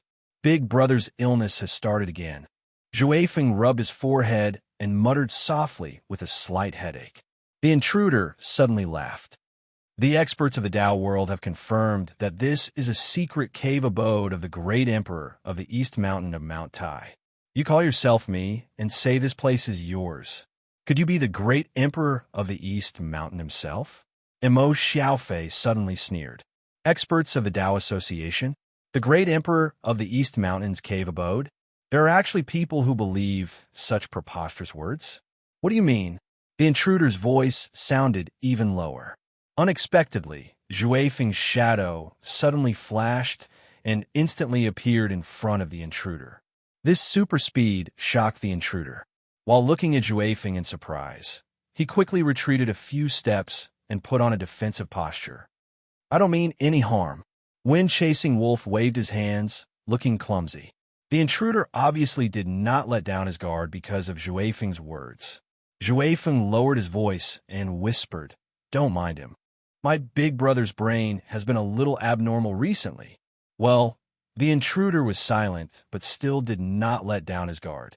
Windchaser suddenly said, "By the way, have I seen you somewhere before? You seem familiar. I think I've seen you somewhere before." However, at that moment, the sound of footsteps and someone's voice came from outside. It seemed to be the patrol team in this cave residence. Mo Xiaofei and Zhuai Feng knocked out the guards outside and came in, but they didn't know if there was anyone else in the cave residence. For example, the dead Taoist and the intruder were out of the expectation of Mo Xiaofei and Zhuai Feng. "This is not a place for you to come in. If there's nothing else, leave quickly." It sounded like a piece of advice. When Zhuai Feng turned around, the mysterious intruder had disappeared in front of him. "I really feel like I've seen him somewhere before." Zhuai Feng lowered his head and pondered. That vaguely familiar feeling. However, Mo Xiaofei had already walked over. Under the astonished gaze of Zhuai Feng, Mo Xiaofei didn't avoid at all, but walked straight towards a wall in the stone room. They were about to bump into each other. Big brother. But when Juefeng was about to say something, Emo Xiaofei waved his arm gently. Something magical happened. The thick wall cracked from the middle and closed to both sides. Emo Xiaofei didn't say anything, but walked straight into it. Big brother, wait for me. Juefeng didn't have time to think about the familiarity of the intruder and hurriedly followed him. But Big brother said this is his place. Is it true? Songda and Song San both had the same expression. According to Song San, the place where they were now was the entrance to the legendary cave residence after he asked a Taoist in Crouching Dragon Villa. However, this important place was totally different from what they had imagined. It was just an inconspicuous hole. However, in front of this hole, there were 4 guys in different Taoist robes lying. They weren't dead, but just passed out. Well, it seems they were knocked out. Although I don't know what happened, but anyway, let's pick up the equipment first. Song San suddenly suggested. Chapter 1028. Essentials of 6 Ding and 6 Jia Fighting Gods. 36 Tiangang Sword Seal. Dragon Yang In Evil Spirit Scripture. Songda and Song San found several strange scriptures from the bodies of the Taoists who were lying in front of the cave. They didn't leave out anything similar to magic tools. It wasn't because they didn't know the real situation of these Taoists, so they just wanted to rob them and didn't intend to kill them. Of course, for Songda and Song San, they were no longer the little novice monks on Shaoshi Mountain. They had fallen into the mortal world for more than 20 years and had already violated the Buddhist rules and precepts over and over again. For example, greed. Not satisfied with these Taoist scriptures and suspected magic tools, they resolutely sneaked into the cave after less than a minute of discussion. Anyway, from the situation of the cave, it seemed that someone was exploring ahead. Although the 2 of them were nothing but weaklings in front of these Taoists, following behind this mysterious wasteland reclamation team, and picking up some leftovers would be enough for them, as martial artists who had no idea what to do to live a comfortable life. Quit while you're ahead. Damn it. Over there. Seems to be going there. After entering the cave, it was a very complicated place like a maze. But after all, the 2 were also martial artists, and their eyes and ears were smart, so they vaguely heard some angry roars. According to the information they had, it seemed that the intruders and the guards had already confronted each other, and now there was a chase in this cave. It seemed that because of this, no one paid attention to Songda and Song San, because there was no fluctuation of magic power and demon power. Fortunately, not only did they avoid being discovered by the cave's guards, Songda and Song San didn't even trigger any traps in the passageway. This was because along the way, there were signs such as "there's a trap here," and below the signs, there were even words such as "Taoist Priest XX discovered." It seemed that they were specially left for the people who applied to enter the cave later. Something like a warning sign for tourists in tourist areas. There's also one here. Song San's eyes were shining at this time, and saw that in a spacious stone room, there were 2 Taoists lying there. They're already dead. Songda carefully went forward to check and found that the 2 Taoists had died because their necks were twisted. The 2 of them looked at each other. Without saying anything, Song San dragged the corpses of the 2 Taoists to a corner to take advantage of the heat. No, to take advantage of the opportunity to pick up the items again. Songda, on the other hand, stood at the entrance to watch the wind. 5 elements, secret method, true fire technique. 5 elements, secret method, earth congealing technique, bedroom technique. There were also a number of strange objects and 2 wallets. There was no limit to greed. After obtaining several scriptures too smoothly, Song San had already unlocked the mechanism in his body. He looked up excitedly. Let's change locations and continue. At this time, Songda was retreating step by step, and in front of Songda, there was a mysterious guy who was a little thin but wearing a white mask. The masked man walked in step by step. At this time, Songda retreated to Song San's side with a dignified expression. He whispered quickly, "This guy may be the intruder who broke into the cave before us. After all, if he was the patrolling guard of the cave, such a disguise was too strange. Senior, the 2 of us only entered this cave out of curiosity. These things were also picked up. If you're interested, take it as a gift from us two brothers. Songda knew how to read the situation. They were the kind of people who would die if they met anyone here. Although the treasures were good, they needed to be alive to enjoy them. Although Song San was reluctant, he still put down the things he picked up slowly on the ground, and then raised his hands obediently. He said, "I didn't hide anything. If you don't believe me, I can take off my clothes." The masked man just casually glanced at Songda and Song San, and then looked at the opened animal skin in his hand. Faintly, the two brothers seemed to hear the whispers of the other party. "Strange, we still came back here. Where did those two guys go? Could it be those two fellows? Who are those two fellows?" Songda and Song Sen looked at each other and felt that the other party didn't seem to care about them. So they lightened their steps, stuck to the wall, and slowly walked toward the exit. "Stop!" Unexpectedly, the masked man suddenly shouted in a deep voice. Songda and Song San suddenly stopped and raised their hands and said in unison, "We didn't move. We didn't move. We really didn't move." "Who are you?" Song San said. "We're the blind man's followers. We were bored tonight, so we came out for a walk and accidentally broke into this place. We didn't know that Senior was fighting a dungeon. No, investigating. So, if we offended you, please forgive us. End of report." "Blind man? Who's the blind man?" the masked man asked curiously. Songda quickly said, "They all called the blind man Qing Xiazi." "Qing Xiazi?" The masked man was obviously stunned and said in disbelief, "It's actually him, the previous successor of the cloth sect, the great sinner Qing Xiazi. F***CK. Does your mother know that blind man is so F***king awesome? What the hell is a great sinner? I just wanted to use you to see if you have any friends in the Jianghu to get some face recognition." "Senior, please spare us." Song San quickly said, "We were really just passing by. We didn't know the blind man's identity. We were just hired by him." "Oomph." The masked man snorted. "Seeing the two of you looting the corpses, I don't think you are good people. I can't let you live." Tonight, he hid his identity and took advantage of the Kuin Peng Villa and Crouching Dragon Villa's social gathering to come here secretly. He didn't want anyone to find out about his whereabouts. But at this moment, Song San suddenly waved his hand, and a thick cloud of smoke came out from his sleeves, filling the surrounding space. "Tada! Wind tight! Retreat! You don't know what's good for you." The masked man shouted coldly, and with a step, several slender shadows suddenly shot out from the ground. Songda and Song Sen couldn't see the shadows for a moment, but even if they saw them, they wouldn't care because the two of them were running toward the exit. Even if the shadow behind them was a missile, they wouldn't care so much. Running away was the right thing to do. However, what made the two of them cry out in their hearts again was that when they were about to rush out of the exit, a strange force suddenly knocked the two of them back into the stone room. The huge force made Songda and Song San fly back into the stone room and hit the wall directly. The two of them spat out a mouthful of blood at the same time and fell to the ground. Songda practiced thwart training, so his resistance was strong, and he was able to get up with some difficulty.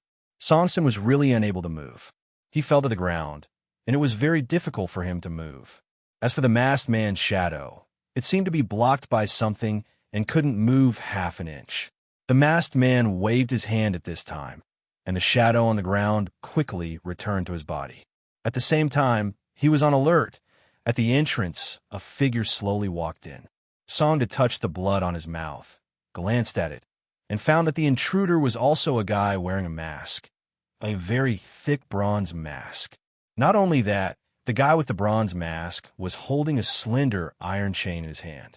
This iron chain was like a spirit snake, bending like a living thing and kept swinging, and this iron chain tied different people one after another. Songda recognized some of them, who were obviously the Taoists he and Song Sen picked up at the entrance of the cave. Some of them he didn't know, seemed to be the guards patrolling in the cave residence. In addition, there were two young people who didn't seem to be Taoists. It seems that it's very lively here tonight. The mysterious man with the bronze mask looked around the stone room, and finally his eyes fell on the masked man without a mouth, and suddenly said, The power of shadow? What a rare guest. You should be from the Plateau Greedy Wolf Clan, right? There are not many Greedy Wolf Clan members in this Punlai meeting of Mount Tai. The power of shadow belongs to a relatively advanced inheritance of the Greedy Wolf Clan. Well, are you a Wolfgar of the Greedy Wolf Clan, or the young master of this generation? Who are you? The masked man with a deep voice at this time. I'm just a dying man. The man with the bronze mask said indifferently, but before dying, I want to do something else. Is that so? The masked man seemed to be thinking.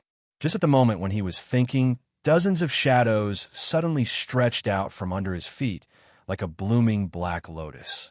The man with the bronze mask shook his head and turned his palm, and a row of strange black long needles appeared in his palm. These long needles were shot out from the palm of the man with the bronze mask, and all of them were nailed on the shadows that flew out. These long black needles seemed to have a special power. After nailing the shadows tightly, the shadows were directly imprisoned in place and couldn't move. At the same time, the man with the bronze mask suddenly opened his palm, and a thunderbolt shot out from his palm. The thunderbolt scattered in the air and fell on these long needles respectively. Chi-chi, the sound of the thunderbolt running. All the scattered thunderbolts at this time turned into shadows and finally gathered on the masked man's body. The sound of pain. After suffering the power of the thunderbolt joint attack, the masked man almost collapsed to the ground at once. The man with the bronze mask coughed several times at this time and seemed to be a little unstable, but the man with the bronze mask seemed to recover quickly. He waved his hand holding the iron chain, and the end of the iron chain suddenly shot out, rolled on the masked man's body, and tied him up completely. The masked man struggled hard for a while, but he couldn't get rid of it for a while. The man with the bronze mask said in a hoarse voice, "This spiritual lock is made of the first mountain copper of Mount Taishan, and then injected with the remnant soul of the East Sea Flood Dragon. You can't get rid of it, so give up." The masked man struggled for a few more times, and finally fell silent. "You may be very unwilling." The man with the bronze mask shook his head and said, "In terms of strength, maybe I'm about the same as you, but I know how to calculate. Any attack, if you can calculate the trajectory, there's a way to crack it. Unless it's too strong for me to react. Forget it." The man with the bronze mask shook his head again, dragging the chain behind him, and slowly walked into the stone room. "I don't have much time. I plan to go out to find more sacrifices, but my luck seems to be good. I think I don't need to find more. No matter how small a mosquito is, it's still meat you can count it in." The iron chain that tied the masked man shot out again, quickly rolled on the bodies of Songda and Song San, and then pulled them to the side of the man with the bronze mask. Well, at this time, the man with the bronze mask found a piece of animal skin on the ground, which was dropped by the masked man after he was injured. When the man with the bronze mask picked up the animal skin, the masked man struggled for a few more times, but it was still in vain. At this time, the man with the bronze mask raised the animal skin and looked at it. After a few glances, the man with the bronze mask suddenly stretched out his palm and began to pinch his fingers, and his voice was a little excited. "Where did you get this map?" The masked man snorted and turned his head. "Didn't you say I can't figure it out?" The man with the bronze mask snorted and sat directly on the ground. Then he took out a small turtle shell from his arms and took out a handful of copper coins and sprinkled them into the turtle shell. He shook the turtle shell to let the copper coins pour out.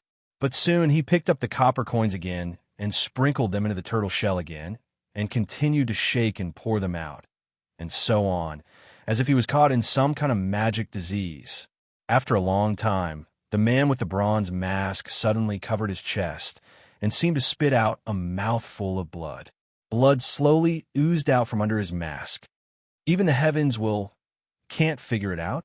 The man with the bronze mask pressed his hands on the animal skin map and looked at it over and over again, muttering to himself, "Although I can't figure out its origin, this map. I see.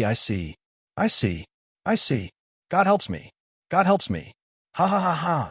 This is the entrance to Punlai. Ha ha." Songda, Song San, and even the masked man didn't know what happened after that, because they gradually lost their consciousness at this time. To Zhuefeng's surprise, after he followed his brother into the tunnel, the place he entered was not a place full of traps as he imagined. In fact, it was wide and open in front of him. There was sky and earth, and the breeze was blowing gently. The surroundings were green mountains, clear water, and dense fog, just like a fairyland. Zhuefeng looked back at the road they came from. It was a dark tunnel, but they had passed through it a long time ago. At this time, the entrance of the tunnel was slowly closing. At the same time, Zhuefeng only felt that his body became very light after coming to this strange place, as if he could directly float with a light step. The place where he and brother Emo Xiaofei were sitting at this time was a lush peach forest. Didn't we enter the cave? Why can we see the sky here? Zhuefeng couldn't help but ask in confusion. Emo Xiaofei was walking slowly with his hands clasped behind his back. Suddenly, he walked to a peach blossom tree and reached out to touch the peach blossom branches. He said indifferently, in modern terms and in terms that you can understand, this is a subspace. Zhuefeng, well, he didn't understand. Chapter 10:29. The Panlai Conference was a major event that happened once every 10 years in the Tao world and the demon world. Every time it happened, there would be many guests from the two realms, each of whom was an outstanding figure from their respective birthplaces or sections. It was not an exaggeration to say that more than half of the transcendents in Kelowna were gathered here. Compared to this, the annual New Year's Eve seemed more ordinary. Of course, it was still one of the most important days of the year after all. The Tao Demon Gala that was held at the last minute under the lead of the Administrative Bureau was rather impressive. Of course, the agency had organized this banquet to ease the tension between the Tao world and the demon world. After all, after the establishment of the new nation, that great man had signed an agreement with the two realms. That agreement was strangely binding, and there would be serious consequences if it was violated. Of course, there were only a few who knew what the consequences would be, even though most of the transcendents in a land of divine lands were gathered here. During the banquet, the agency was arranging a variety of performances for the guests from various realms. Of course, for these transcendents, the performances of ordinary people were not easy to understand. Therefore, every performer belonged to the concept of inhuman. This banquet had probably been planned a long time ago. Otherwise, they would not have been so thorough in such a short time. Even so, the atmosphere was rather cold. At this moment, in the room, a few important members of the agency were frowning. Among them was Captain Ling Feng, who was in charge of the Crouching Dragon Villa security project. The few present were actually all captains of the agency. As expected, he's not coming. Consultant Long. Ling Feng shook his head with a bitter smile. Although they were mentally prepared, the agency's most senior consultant did not give them any face. This made the captains feel rather uncomfortable. Of course, Long Shuo was invited this time. However, the agency's intentions had probably been seen through long ago. Therefore, it was not surprising that Kelowna Shinryu did not attend. Ling Feng lit a cigarette in frustration. Of course, the group of captains had not gathered here to play Fight the Landlord or Golden Flower, but because of another sudden incident. More than 2 hours ago, there was a suspected incident of inhuman destruction in a small town at the foot of Mount Tai. According to the information sent back by the Bureau, the battle did not last long, and the number of casualties was not high. However, there were still 3 people who died, and it was a family of 3. Although for the administration, the number of deaths when encountering Taoists who had gone mad or rioting demons all year round was far more than this number. For the common people, such a tragedy was very serious, and it happened on the night of such an important festival. The emergency plan had been activated, and the higher-ups had given the order to erase the influence. However, because there was a live broadcast of a large-scale gala in the nation's capital tonight, and because there was a New Year's speech tomorrow, some of the people from the administration had been temporarily transferred back to protect the safety of the country's big shots. Therefore, during this period of time, the administration seemed to be a little understaffed in Mount Tai. Anyway, let's use the car accident as an excuse to cover it up. As for the media, let the local publicity department give the order, right? Let those civil servants who eat the government's food and don't work cancel their leave. A female captain said in an imposing manner. There's no need to discuss this here. The key is to find out the background of the two sides of this battle. Another captain said, the Kuan Pung villa that I'm in charge of has no record of demons entering or leaving at night. Ling Feng also frowned and said, there's nothing particularly suspicious in the Crouching Dragon Villa. In other words, it's someone who is not on the registration list? Unknown background, unknown motive. However, one thing is for sure, at least one side is rational. Ling Feng muttered. According to the report, there was a sudden thick fog, and many people fell into a coma. Regarding the appearance of the thick fog, it has been temporarily dealt with by the accident of chemicals, but many residents rushed to the hospital overnight. The traffic in the town is now chaotic again. There are so many troublesome things. At the end of his sentence, Captain Ling Feng was already biting his cigarette while scratching his hair. In the end, he simply collapsed on the sofa. Using the thick fog to cover it up means that the other side at least knows the agreement and does not dare to easily expose themselves in front of the residents. This is considered to be moderation, or the type that does not kill indiscriminately. That female captain frowned and said, there's a possibility of rational negotiation. Could it be related to the recent mysterious disappearances of members from both the Tao world and the demon world? A four-eyed captain suddenly said. Captain Ling Feng turned his head. Speaking of which, how many disappearances have been recorded? The four-eyed captain pushed up his glasses and said, a total of 187 people from the Tao Association. As for the Kuan Pung Villa, a total of 217 demons have gone missing. There are actually so many. Captain Ling Feng sat up in surprise and said in shock, didn't this just happen a few days ago? The four-eyed captain said solemnly, to be exact, this was discovered a few days ago. I'm afraid the official start was 2 months ago. 2 months ago, when the first batch of guests arrived. The female captain said in shock, why do we only find out now? The four-eyed captain said, on one hand, it's because these Taoists or demons are very undisciplined and difficult to manage. On the other hand, Taoists and monsters often went into closed-door training once they started cultivating. They often didn't show up for several months. After Momo's incident, both sides consciously counted the number of people and found that a lot of people were missing. In addition, there might be a lot of people who fought under the edict and killed each other in private. It's just that we can't distinguish who is truly missing and who died due to internal strife. We don't know where they died, but we can't find their bodies. Did you find the body of a White Tiger clan member yesterday? Captain Ling Feng looked at the captain in charge of the Kuan Pung Villa and asked. Yes, the identity has been verified. It's Huang Baifu's follower. You know what kind of person this White Tiger young master is. If we don't give him an explanation, I'm afraid he will dare to run to the capital and destroy our headquarters. The captain in charge of the Kuan Pung Villa sighed and said, however, I feel that the murderer might not be directly related to the disappearances. The female captain was puzzled. Why do you say that? The four-eyed captain said, it's very simple. We have been unable to find the missing people for a long time. Even their bodies have disappeared. It's like they have disappeared from the world. But this time, they just left the bodies at the scene. Maybe they didn't have enough time to deal with it? Ling Feng frowned. The four-eyed captain said, there have been so many disappearances, but I've never seen anyone who didn't have enough time to deal with it. If there's a conspiracy behind the disappearances, don't you think it's very stupid to leave the bodies behind? Suddenly, there was a knock on the door.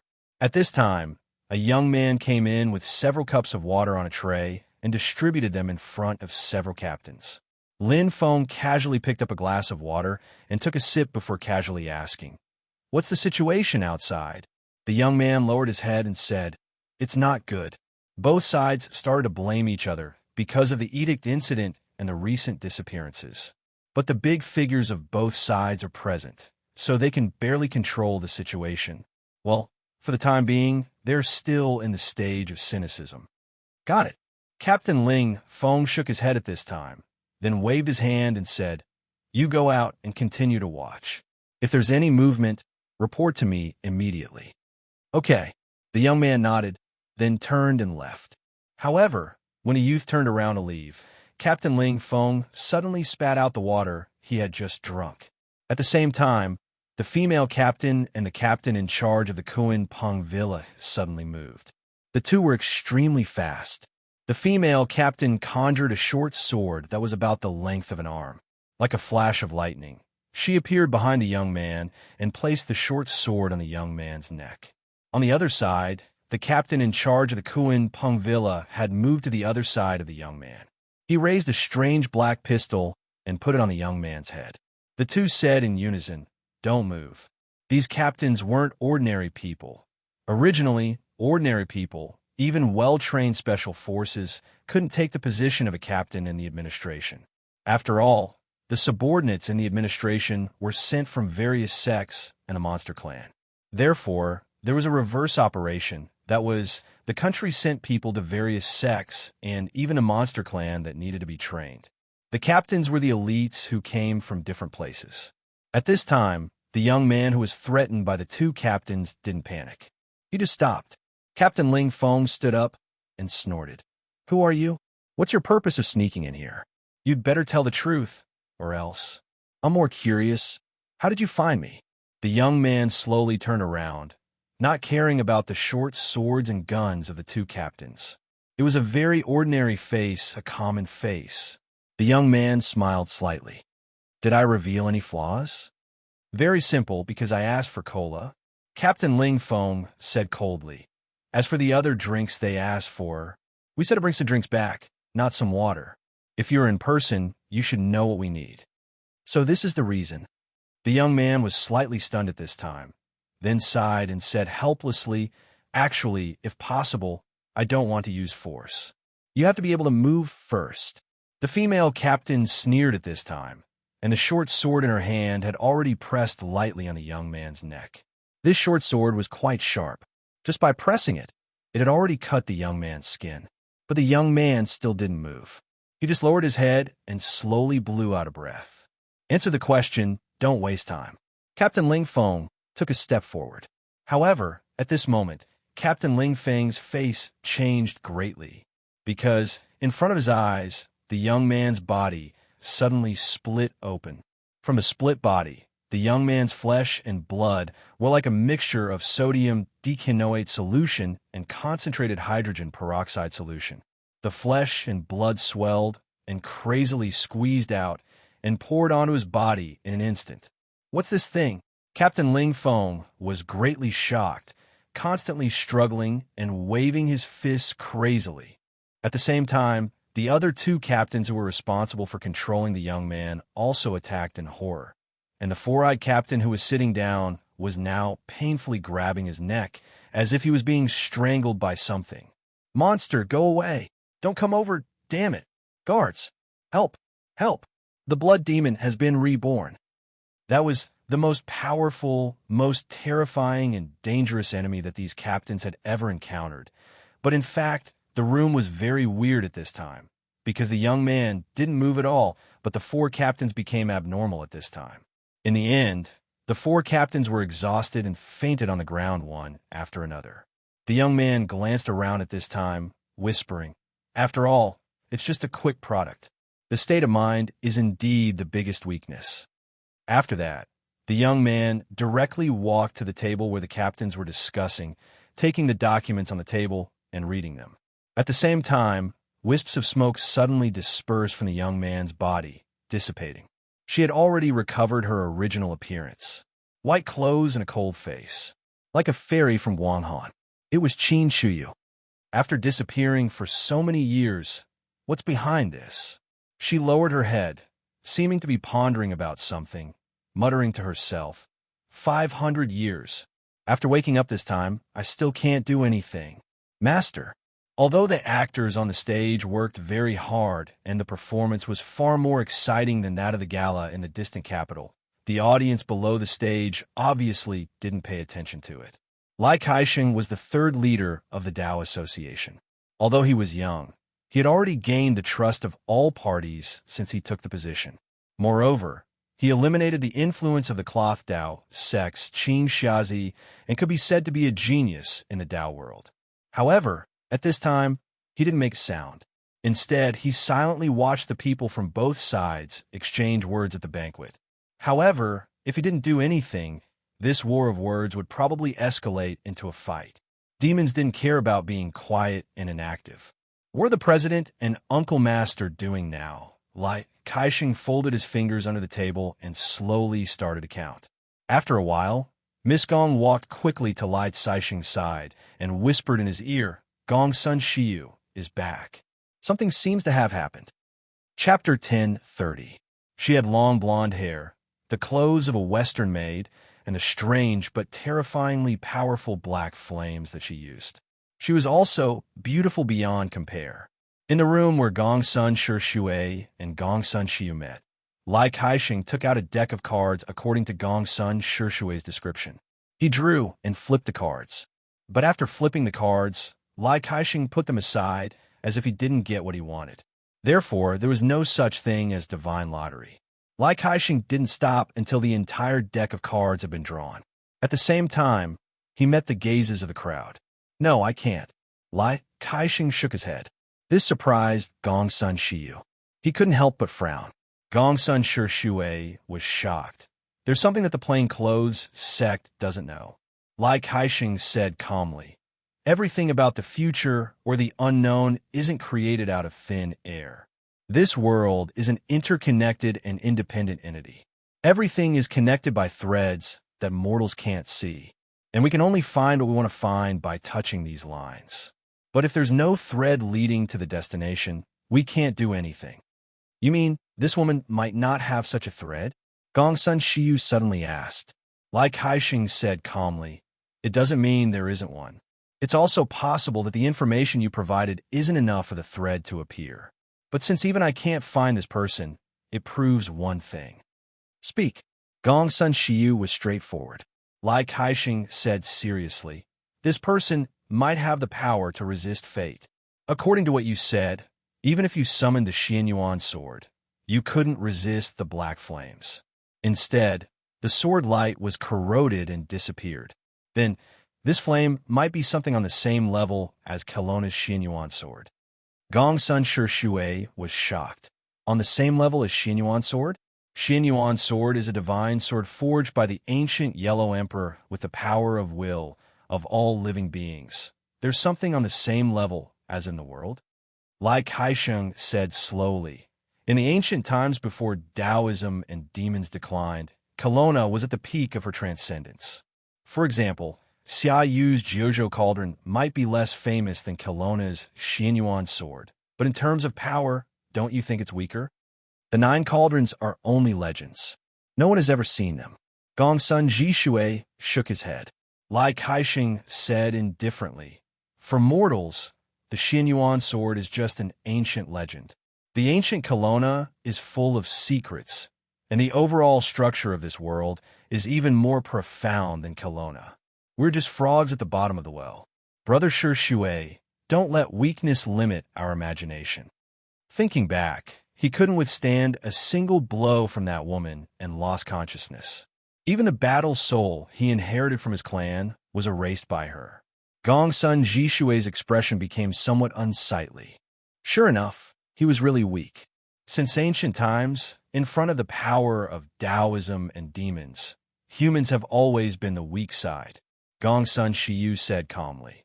But for countless years, why has the human race been able to establish itself? It's because the human race has limitless possibilities. Being weak doesn't mean we're useless. Our ancestors walked out from the weakest position and gradually grew stronger. They never gave up because of 1 or 2 failures. Gong Sun Shui sighed, feeling somewhat ashamed. The person who suffered the greatest blow should be his young master Gong Sun Shiyu. Gong Sun Shiyu, who had obtained part of the Yellow Emperor's power and the ability to summon Kelowna's Xianyuan sword, but in a single battle, all of his pride was shattered. Gong Sun Shiyu had never let out such a wild laugh before. "It's rare for Brother Shiyu to be able to see through me." Lai Kaixing smiled slightly, revealing a gratified expression. Gongsun Shiyu frowned and said calmly, "Let's not talk about this woman for now. I just want to know if you'll be affected by the fact that the thing you requested was not found." Lai Kaixing was silent for a while before he said slowly, "The sacrificial ceremony is at the end of the conference, so there's still plenty of time. Nobody knows what will happen until the last moment. I can't give you a definite answer now." Gongsun Shiyu said, "My sword light has been destroyed, so it will take some time to gather it again. Shi Sui's fighting soul has also been erased, so he needs to return to the clan to inherit a new fighting soul. During this time, I might not be able to provide you with much help. I heard that there have been many cases of missing people in the Dao world and the demon world recently. This is very strange, so you'd better pay attention to it." Lai Kaixing nodded and said, "It seems that Brother Shiyu is still very concerned about the outside world." Gongsun Shiyu said calmly, "It's just a coincidence that there's someone in the clan who works in the administration." Lai Kaixing suddenly asked, "Has that Lord Shinryu really come to Mount Tai?" Gongsun Shiyu frowned and said, "Why do you ask?" Lai Kaixing said slowly, "I'm just curious. After all, before this, Shinryu, the administration, and the Xianyuan Palace have jointly issued a statement. Even so, we haven't seen Shinryu appear during this time. I heard that Shinryu doesn't care much about the Penglai conference and has a record of being absent many times. However, as long as he is present, he will show his divinity in front of people. This time, it seems that he is more or less avoiding meeting. Before coming to see you, I've already met her," Gongsun Shiyu said calmly. "This should dispel your doubts, right?" Lai Kaixing smiled. "Since it's Brother Shiyu, there's no problem. In that case, I'll have to trouble the two of you tonight. Don't worry, I've already instructed people to prepare a place to rest." "There's no need," Gongsun Shiyu interrupted directly. "The Xianyuan Palace also has many properties outside. There's no need to trouble the Dao Association. I've already said what needs to be said. If there's nothing else, I'll leave first. After all, there are too many people here. I don't want to create unnecessary trouble and make people think that the Xianyuan Palace has some unspeakable secret with you. Miss Gong, then I'll have to trouble you to send Brother Shiyu and Brother Shi Shui away." Lai Kaixing didn't force her to stay. He looked at the time and casually ordered. But at this moment, a hurried voice suddenly came from outside the door. "Representative Lai. Representative Lai. Please take a look." The person in front of her was in a panic. Miss Gong instantly thought that it was the Taoist demon at the banquet. The two sides were finally not satisfied with the exchange of words and really escalated into a violent incident. However, the informant rushed directly into the room at this time. He walked to the window and suddenly opened the closed curtains. The moment the curtains were opened, they saw an extremely dazzling beam of light shooting out from the depths of Mount Tai under the night sky. This startled Lai Kaixing and Gongsun Shiyu. They both frowned and looked solemn. Like the light reflected from the water, the blazing white light still rippled on their faces even though it passed through the glass. "What the hell is going on?" Lai Kaixing looked at the time again. It was midnight. It was almost midnight. On a high tower in the banquet area, a white figure flashed and finally stopped here. Her cold face was facing the direction of the beam of light. Qin Shiyu looked at the appearance of the beam of light in puzzlement, thinking, "This is spiritual energy? It's actually such a huge spiritual energy light. Is there a divine object in the world? Or..." Qin Shiyu quickly glanced down at the people from both the Taoist and demon sides. These guys were all attracted by the magical beam of light and instantly quieted down. At this moment, Qin Shiyu floated towards the direction of the beam of light.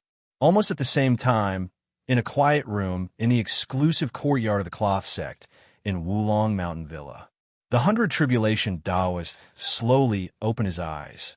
Midnight, the moment when the sun and the moon interchanged, was coming. Mr. Blind, who was sitting cross-legged in the center of the room, also opened his eyes. His pair of cloudy white eyes seemed to be about to burst out of their sockets.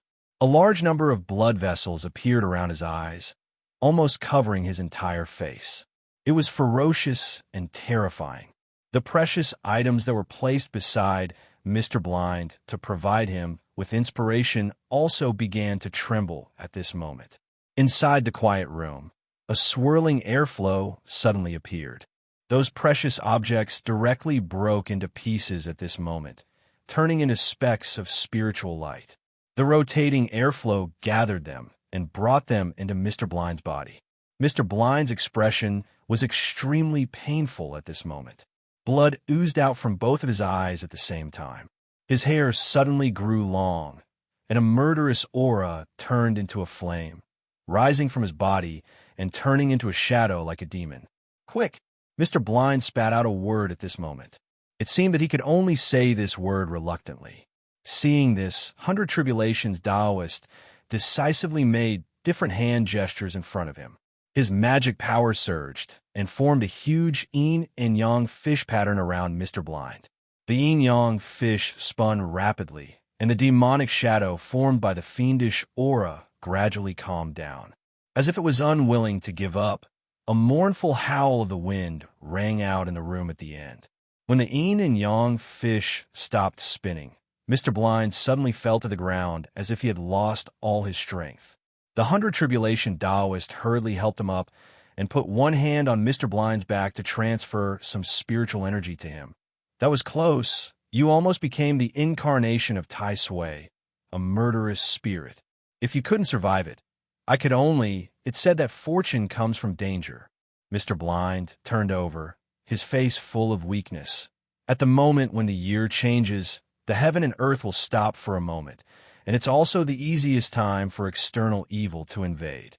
I use Tai Sui as a substitute to peep into the mystery of heaven and earth, and the great Tao will only regard me as Tai Sui. What's the result? The 100 Tribulation Taoist naturally understood the danger, but he was more concerned about the result of this divination. He couldn't let this divination be in vain. The revival of spiritual energy, the great change of the heaven and earth, is it a blessing or a curse? Unknown. "I see war. The 100 Tribulation Taoist's expression changed slightly, and when he was about to ask more, Mr. Blind directly passed out due to exhaustion. At this moment, a spiritual light penetrated through the wall of the quiet room and fell beside the 100 Tribulation Taoist, turning into a yellow talisman. A voice-transmitting talisman. The 100 Tribulation Taoist frowned, took the talisman, and stuck it on his forehead. Suddenly, the 100 Tribulation Taoist rushed out of the quiet room and raised his head to look at the night sky. It was a huge light column that shot up to the sky. The revival of spiritual energy. The revival of spiritual energy. The 100 Tribulation Taoist's eyes were completely opened, and his face was terrifyingly dark. The great change of the heaven and earth. Near Mount Tai, the people watching TV or accompanying their families on New Year's Eve were also attracted by the light that penetrated through the window. They walked to the window and looked at the sky. The pedestrians on the road did the same. They all stopped, talked, and held up their mobile phones to take pictures. Then, UFO, maybe a laser, something like the light of Jesus, or something like an optical experiment. Which fellow Taoist is going through the tribulation here? So the scene began to spread crazily on the biggest social media platforms on the internet, and a large number of comments and bullet screens filled the screen. There were even live broadcasters broadcasting live. The speed of spreading was comparable to the speed of light. The netizens in China were paying attention to it all the time. It can't be that aliens are attacking the Earth, right? Ren Xiling muttered casually, and then picked up the glass of red wine on the tea table and took a sip. There was some cheese, blackcurrants, biscuits, and potato chips on the tea table. As for the red wine, it was sent by a customer. Before this, Ren Xiling had drunk a whole bottle by herself. Her face was red, and her eyes gradually became hazy. Although Lizzie and Mahout had invited her to dinner, she chose to stay at home in the end. She sat on the carpet on the floor, leaning against the sofa, with a laptop on her legs and a somewhat full ashtray on the carpet next to her. Just like this night. From 7 o'clock in the evening to now, it was already past midnight. From last year to this year, from 29 to 30 years old, Ren Xiling toasted herself again. Brat. Not even a text message. Burp. Her eyes became a little heavy, probably due to the effect of alcohol. The red wine was really strong. Ren Xiling slowly closed her eyes, and her body fell to one side. So sleepy, I'll lie on the floor and sleep until morning. I don't want to move anymore. Strange. Is the carpet so soft? If I fall down like this, I should hit my head. But it doesn't hurt at all. It feels like I'm being hugged by something. So comfortable. Warm. I'm going to fall asleep tomorrow. What should I do tomorrow? Forget it. I'm so sleepy. Who is it? Let's stay a little longer tonight. Yes, master. From 59, 00 to 0, 00, and then to 0, 00, 00, and then to 0, 00, 00.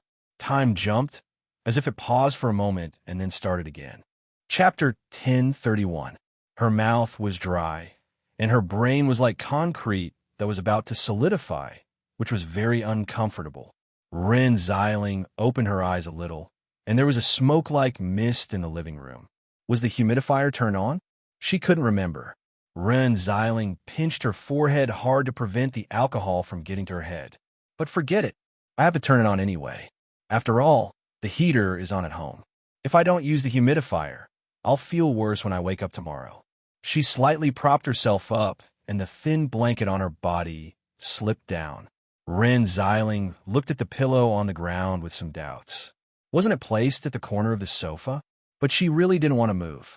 Fortunately, the glass on the table was half full. Well, did they pour water for me? Gulp, gulp. She lay down again and put her arm across her forehead. It should be midnight, and it's still very quiet outside. Ren Xiling groped around the blanket on the ground. Soon she found what she was looking for. Cigarettes. But after opening the cigarette box, it was empty. There should be a few left, right? Forget it. Her heavy eyelids closed again. Ren Xiling turned her body and rolled the blanket over her body. It felt like someone was taking care of her. Luochio. The light beam was still there. It appeared at about 10:10 in the morning and lasted until 3 o'clock in the morning. The world on the internet didn't quiet down, but became more and more lively. It seemed that there were indeed many people who chose to keep watch at night on this day. On the roof of a private house near the club's new address, Luochio was looking at the light beam in the distance against the wind. At this time, light footsteps came from behind. Master, I've disposed of Miss Ren's private collection of junk food, but I've added some noodles, rice, oatmeal, and other ingredients in the cupboard. There's no need to put those things. Luochio shook his head.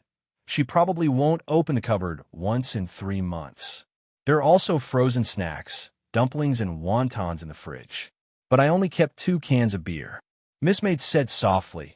In addition, the quality of the red wine in Miss Ren's hands is too low, so I changed some. The last time Master was in Tushini Manor, I found it in the ruins. The quality is not bad. Don't tell me you got rid of the worm again. Luochio joked. Miss Maid nodded her head. He really did it. Originally, Luochio planned to do these things himself. But when he saw the live broadcast on Ren Xiling's tablet about the light beam of Mount Tai, Luochio returned first. This is Spirit Chi, right? Luochio stopped talking about his family.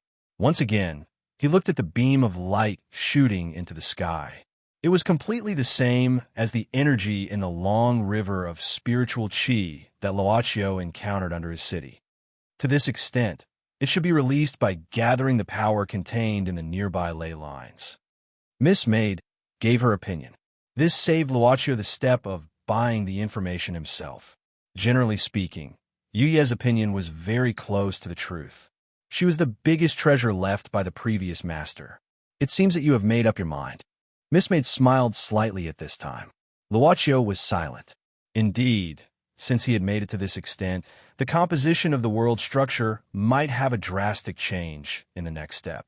So, if Araya still didn't appear, did it mean that he had acquiesced to this direction? I'll go back first. Luochio turned back at this time. I'll leave the next thing to you. Understood. Miss Maid bowed her head obediently. Goodbye, master. Oh, right. Luochio suddenly said, Next time, let's make dumplings at once. I think it'll be more interesting if 2 people do it together. Okay. After the master left, Yi silently looked at the huge aura light beam for a while before waving her hand. Beside her, the air began to distort and distort into a black vortex. The vortex was expanding, and soon it had a diameter of 2 meters. Miss May didn't even think about it, and walked into the crack between dimensions. People of the Chosen One, congratulations, you've finally defeated the New Year's special boss, Dark Maid. Please accept your rewards. Above the world's sky, the rolling clouds turned into a huge face, solemn, supreme, and frightening. It was the ruler of this world, the main god, Tyene. The clouds gradually returned to their original appearance. On the New Year's special dungeon map, the exhausted players sat on the ground. After 6 or 7 hours of hard fighting, more than 3,000 players in the world gathered to finally kill the New Year's special boss. The battle was so fierce that they really didn't want to experience it again. But at this time, those generous rewards fell from the sky like rain and fell into the hands of every surviving player, making this hard work pay off. Just treat it as a New Year's gift. At the end of the world, in the distant land of the main god, just came back. Taenzi directly fell to the ground, his body shriveled like an old corpse. For this special event, I worked too hard, and my mental power was completely exhausted. I'm so uncomfortable. Although in the system world created by Miss Maid, most of the functions could be realized with the help of the system. But after all, Taenzi was the core of the system, so his mental power was constantly consumed. Log out, shaking his legs from the ground, Taenzi held his waist and temporarily logged out of the game world. He looked like an old man who came back from the disco and had to stick a dog skin plaster on his back. In the room used to place the system host, Taenzi, with the same appearance, appeared instantly. He looked at the robot Adam in the room and said casually, "Adam, rest for half an hour and temporarily switch to intelligent monitoring." Understood. Taenzi squinted his eyes like a dead fish and suddenly asked in a low voice, "Adam, where's your master?" "Master and Master's master went out," Adam said directly. "Master's master. F***CK. Boss is back." Taenzi suddenly froze. But after a while, he yawned. Anyway, the boss and the director didn't call him when he went out. That meant he had nothing to do. But if the vicious director wasn't here, Taenzi glanced at Adam, who had a lot of data cables connected to the system host, and then slid out of the room quietly. The state of the Black Soul Messenger was actually very wonderful. It could be regarded as another form of life. It would also feel tired and even relieve hunger. Of course, the hunger of the body could generally be replenished by eating food. But in fact, there were better things that could not only eliminate hunger, but also directly replenish the energy consumed. Taenzi knew where this thing was. It was the flower tea brewed by Miss Servant Girl for her master. Damn, who would know that this seemingly ordinary flower tea's effect is comparable to the spiritual liquid in my time? Well, I remember it was hidden here. Don't think I don't know. I'm a man who knows the top 3 floors of this shop like the back of my hand. Although the effect and taste of the tea were vastly different from those made by Miss Maid. But Taenzi only needed the effect of the flower tea itself. It didn't matter whether it tasted good or not after he ate it. Well, the New Year's special event has come to an end. Next is the Lantern Festival. Taenzi held a cup of flower tea in the corridor and muttered while blowing on his shoulder. Well, however, the door of a room in the corridor was indeed unlocked at this time. That insidious manager shouldn't be the one who left behind the end, right? Taenzi curiously lifted the door with the tip of his foot. Undoubtedly, this room was just an ordinary storage room. Basically, there were some dry goods, seasonings, and drinks and the like. The room with a lot of good things. I also want to open it. Someone has been here. On the table, there were some odds and ends and a painting tube. But the tube was empty. And those odds and ends, Taenzi curiously opened them one by one. The last thing he got was a small brocade box. In fact, there was a special pattern on the brocade box. Taenzi looked at the pattern on the box and rubbed his chin. This pattern is so familiar. Where have I seen it? Suddenly, some dusty memories opened up in Taenzi's mind, Isn't this the seal pattern of Huan Jindao?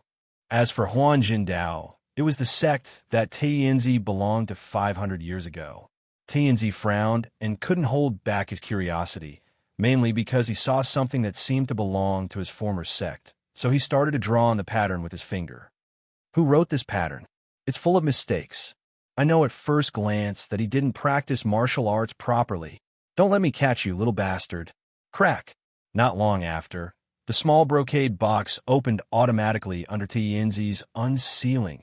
An array of golden light shone through the crack. Tianzi frowned and opened the box directly. Under the golden light, he could faintly see the true appearance of the thing inside the box. Could this be? Tianzi suddenly quivered. Could it be? His face suddenly changed slightly. Then he quickly closed the brocade box and put it into his arms. He quickly rushed out of the utility room and ran to his workplace. Ignoring Adam's greeting, Tianzi directly opened the perpetual calendar on the computer and began to look through it until this day.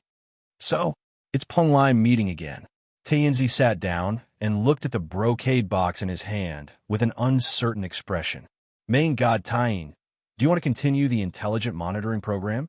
You have been out of the game world for 37 minutes and 45 seconds. Continue the seizure. Tianzi suddenly gritted his teeth. I have to go out. After that, Tianzi hurried out of the door, the club's ancient pine door. The surrounding peach blossoms were luxuriant and colorful, just like the legendary fairyland. It had been some time since he came to this place, about 1 or 2 hours. Zhuifeng stared blankly at his brother, Imo Xiaofei, who was in a daze. Ever since they had come here and said some strange things, for some reason, Big Brother had been standing under a peach blossom tree, without moving or saying anything. Zhuifeng yawned, looking a little sleepy. But it was quite strange. Although this place was luxuriant with peach blossoms, it seemed strangely quiet. Except for these peach blossoms, Zhuifeng didn't see anything that could move. Even insects and the like didn't seem to exist. Although this place was beautiful, there was a faint feeling of death. Let's go. Imo Xiaofei suddenly opened his eyes and glanced at Zhuifeng. Where to? Imo Xiaofei raised his hand and pointed to a towering mountain outside the peach blossom forest. The peak was completely hidden in the clouds. There, brother. You said this place is dead. What do you mean? Zhuifeng still asked the question in his heart. Don't you know Peng Lai? Imo Xiaofei suddenly asked. Zhuifeng shook his head honestly. Imo Xiaofei frowned and asked again, haven't you heard the story of Su Fu going to the east and going to the sea to seek the elixir of immortality? Aren't there many versions of this story on the internet? Zhuifeng scratched his head and said embarrassedly, well, I don't have a computer at home.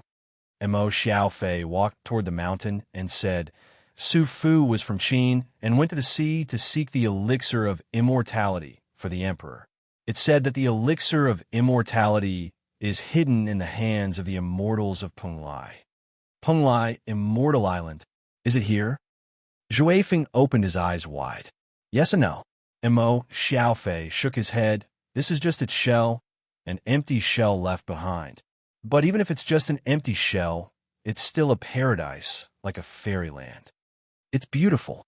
Zhuifeng looked around and then asked curiously, did Su Fu get the elixir of immortality for the emperor from the immortals? He didn't. Imo Xiaofei shook his head, but he brought back this dead Peng Lai in an immortal's body. Immortal. Wind Chaser wasn't just staring with his eyes wide open. He was stunned. It's in that mountain. Imo Xiaofei said blandly. Back then, I built a large number of mausoleums, and one of them was for this dead Peng Lai. With the power of a country, I ordered those suppressed Taoists to join hands with the Monster Clan to fix this place for me. Now, Chapter 1032. In the night sky, there was a huge figure passing by, but it was sometimes hidden in the night, as if disappearing, and sometimes showing up. It was in the form of a gigantic bird. But in fact, it was an eagle monster, a monster under the command of the Kuan division of Xinyuan Palace. At this time, it was rushing to the direction of the huge light pillar in the depths of Mount Tai. Long Shuo, Luo Dance and Chichikamaya were on the back of the eagle monster. The eagle monster didn't know that it was lucky to carry Kelowna Shinryu on its back. But Chichikamaya, a big figure in the Xinyuan Palace, was enough for it to boast about for years. Master Turtle, we'll arrive at our destination in 15 minutes. The eagle monster said respectfully. You've worked hard. Chichikamaya nodded and glanced at Long Shirua. Long Shirua had to lean on Luo Dance.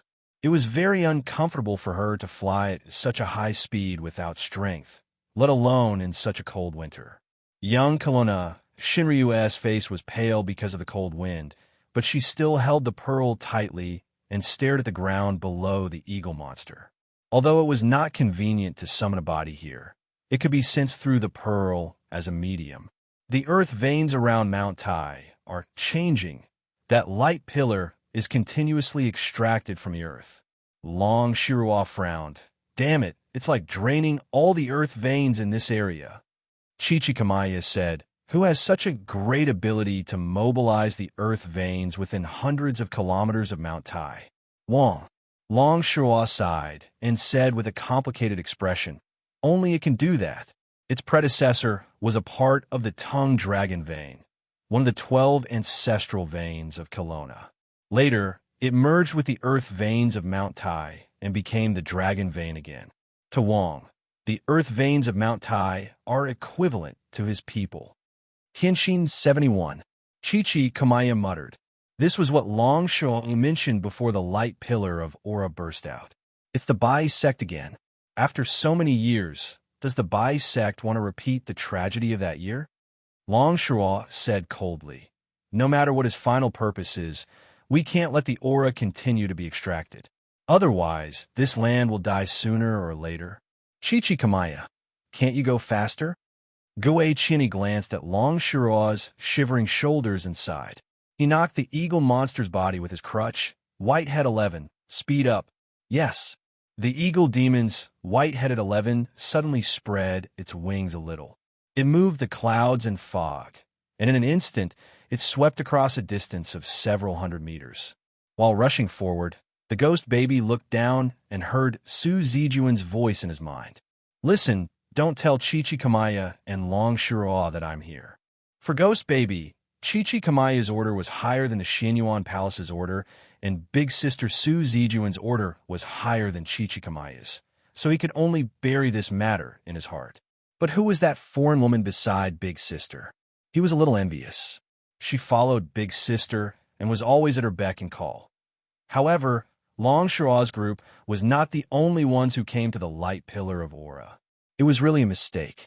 Not only did the unknown guy sneak in, but the 4 captains of the administration also fell into the enemy's trap and were knocked out in the room. Captain Ling Feng and the other captains were woken up by the members of the administration later. And before they had time to think about the origin of this mysterious enemy, they needed to move immediately. On the road, more than a dozen black Santanas were running fast. Their destination was naturally the location of the huge light pillar. The captains were in the same car, which was driven by Captain Ling Feng. Why did he come at this critical moment? The captains in the car didn't look good at this time. The 4 captains fell into a coma. If this matter was reported to their superiors, they would be criticized. But I'm afraid this person is proficient in illusion.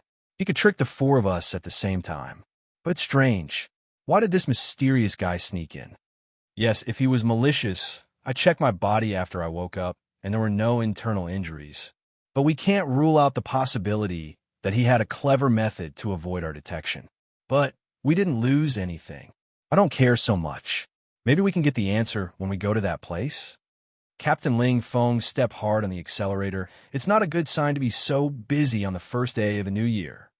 The captains looked solemn at this time. The reason why they were so anxious was that before they were woken up, the Taoist and the demon had already set off. The Taoist and the demon had already fought because of a suspicious edict. This time, if the light pillar of spiritual energy was caused by some amazing item and caused a fight between the Taoist and the demon, the people left in the administration wouldn't be able to suppress it. It's so annoying. It's so annoying. I can't go home during the new year. Not only do I have to work overtime here, but I also have so many troublesome things to do. The only female captain of the 4 captains said bitterly. All year long, this and that. Just expose it to the whole society. Mother asterisk her. Let's go from the dark to the light. Whoever dares to make trouble will be punished violently. Don't say such unlucky things. Captain Ling Feng said seriously. If that's the case, it'll be really chaotic. Hong Ling, you don't want your husband and children to be involved in all kinds of strange and dangerous things, right? I know. The captain named Hong Ling said coldly. Of course I know. Because I know. I feel that there's no need for the existence of transcendence in this world. No matter if it's the Taoist or the demon, they're the root of the chaos in this world. The other 3 captains glanced at the only female captain imperceptibly and fell silent. Hong Ling used to be a soldier. Later, she saw her parents and younger brother die in the hands of a crazy demon. Since then, Hong Ling entered the special department of the military. Later, she volunteered to participate in the training program for captains of the administration. As a recommended candidate, she was sent to Kunlun to learn martial arts. She only came back 3 years ago. Do a head count. Glasses, how many people do we have now? Captain Ling Feng broke the silence and asked. Glasses. The 4-eyed captain quickly said, there are 43 normal members, 11 advanced agents, and 97 logistics team members. Lastly, there's the 4 of us. Captain Ling Feng said seriously, if something really happens, we can't count on the logistics team. Ordinary agents can deal with the small demons. If there's a big fight, the only ones that can be used are the senior agents and the 4 of us.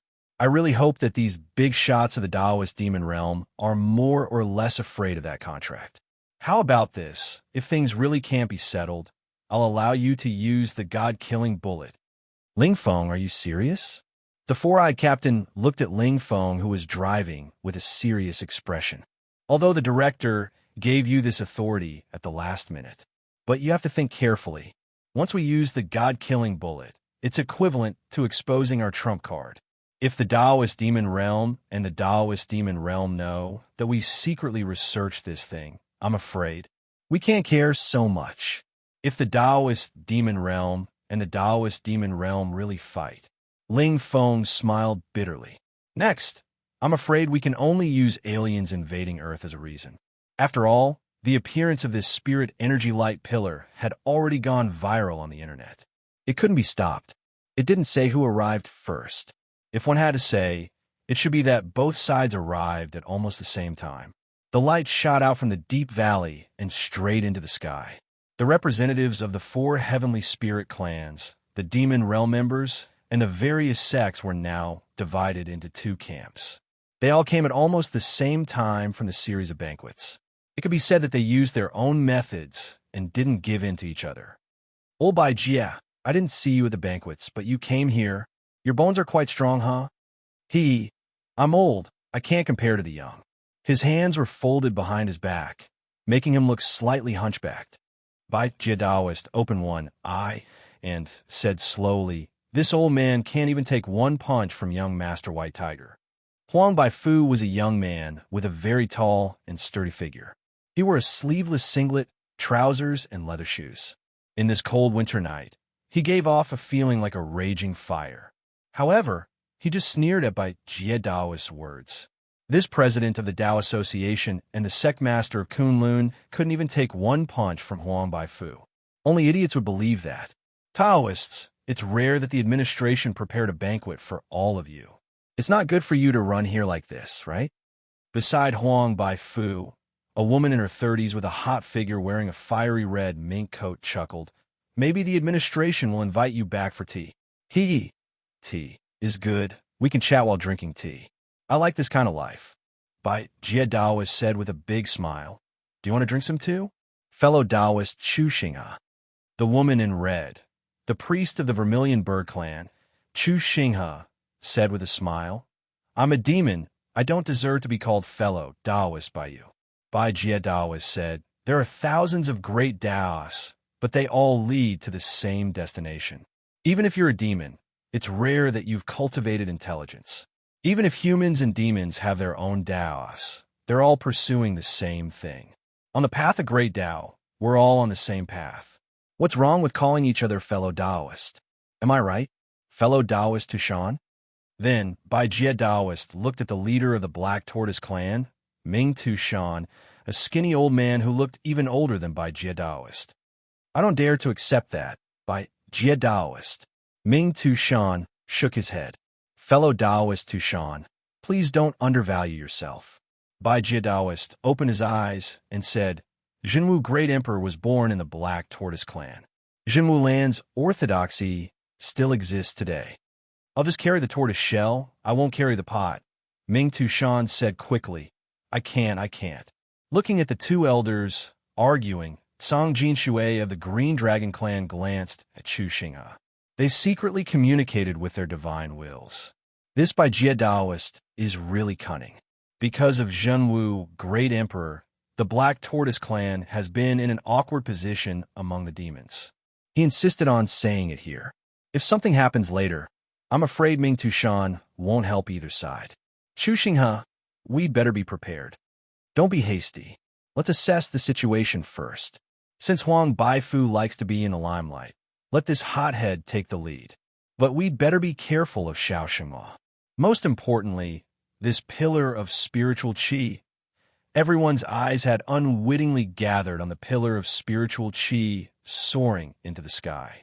It was right in front of them. But where did this pillar of light come from? What secrets did it contain? For both the Taoists and demons present, they didn't know. The only thing they were certain of was that the spiritual qi of heaven and earth around the pillar of light was extremely dense. It was much stronger than the spiritual qi secret realms in their sects or territories. Even if it was outside of this valley, as long as one breathed in a mouthful of spiritual energy, it would be equivalent to several days of bitter cultivation. If one continued to cultivate in this place, one's cultivation would increase by leaps and bounds, right? Therefore, even if they didn't know what was behind the pillar of light, just the pillar of spiritual qi itself was a rare treasure to the Taoists and demons. At this moment, a middle-aged Taoist beside Bai Jie Taoist walked out slowly. He could also represent the Taoist Association. As one of the two vice presidents under the president, he was Taoist Huanyang. Everyone, I believe you still remember the imperial edict from last time, right? Taoist Huanyang had the demeanor of a transcendent being. He had a benevolent appearance and was easy to listen to. In my opinion, both the Taoists and the demons are basically all here. How about this? Let's enter the spiritual qi together and find the source of this spiritual qi. Then, we'll discuss the next step. What do you think? Okay, sure. Let's move quickly. I don't want to waste too much time with you here. Thus, the members of both sides majestically charged into the deep valley that was emitting spiritual light. How to describe it? Perhaps it was like purgatory. In the pitch-black dimensional crevice where everything could be seen, a man was standing over countless corpses of void, original demons. Taisetsu. At this moment, the man suddenly turned around and slashed out with his blood-stained ancient sword. Instantly, a huge crescent moon shot out like a thunderbolt. The sword light instantly slashed open the huge wasteland. Then, it was easily caught by White Palm. With a slight force from her fingertips, the pure white palm not only caught the sword light, but also crushed it. The man on the mountain of corpses wasn't shocked or angry. Instead, he was unusually surprised. He jumped down and rushed forward. Yi, Mississippi, hurry up and take me away from this damn place. Big sister number 18 tricked me. But the results are pretty good, right? Yi smiled. It seems that you've almost mastered the power of the Zhanlu sword. I just want to take a bath. Taisetsu, whose eyes were bloodshot, said bitterly, Then, I want to sleep. Chapter 1033. If it was said that one breath near the spiritual energy light pillar outside the omphalos was equivalent to several days of hard cultivation, then when they really walked into the light pillar, the density of spiritual energy here was unbelievable. The air felt moist everywhere. The density of the spirit qi there had reached the level of fog. However, To the disbelief of both the Taoists and demons, they did not encounter any danger within the anomaly. It was said that when a treasure appeared, there would definitely be a powerful guardian. However, this saying seemed to be ignored in this place. This is... The young lord of the White Tiger, Huang Baifu, stopped. The people from both sides reached the center of the spirit chi light pillar easily and found a huge jade pillar there. It was snow white, about 7 meters tall, and 2 people hugged it. The jade pillar was engraved with a picture of a divine dragon surging. The dense spirit chi was actually emitted from this jade pillar. What exactly is this? Ming Tushan of the Black Tortoise frowned. Despite the longevity of the Black Tortoise clan, he had no impression of this item. Ming Tushan looked at 100 Tribulations Taoist. In the Tao world, only this fellow, who had lived for an unknown period of time, could be considered experienced and knowledgeable. Furthermore, Kunlun was in charge of the Kelowna Tao world and was the Tao orthodoxy of the Taoist saints. Nobody knew how much of the lost history of the Kelowna Tao world was hidden in it. I've cultivated for more than 1,000 years and have never seen such a divine item. 100 Tribulations Taoist opened his eyes and carefully sized up the jade pillar. Nobody knew how much time he had spent cultivating for more than 1,000 years. This is the jade dragon pillar. However, Lai Kaixing easily explained what 100 Tribulations Taoist could not. He was the orthodox successor of the plainclothes Tao, who had become the vice president of the Tao Association at a young age and whom the Tao world did not dare underestimate. He was the 72nd generation Heaven Heart. Jade Dragon Pillar? Huang Baifu frowned and stared at Lai Kaixing. Fortune teller, do you know what this is? Lai Kaixing walked past the crowd and came before the jade pillar that was brimming with spiritual energy. He lifted his head and sized it up. Kelowna has 12 dragon veins. They're the source of all the spiritual veins in the world. Every dragon vein had once supported the fate of a great dynasty in Kelowna's history. Xia Qing Tang, Qing, and so on. Everyone should know about this, right? Stop keeping me in suspense. Huang Baifu was slightly impatient. Lai Kaixing did not mind and continued at his own pace. The 12 dragon bloodlines are also known as the 12 ancestral bloodlines.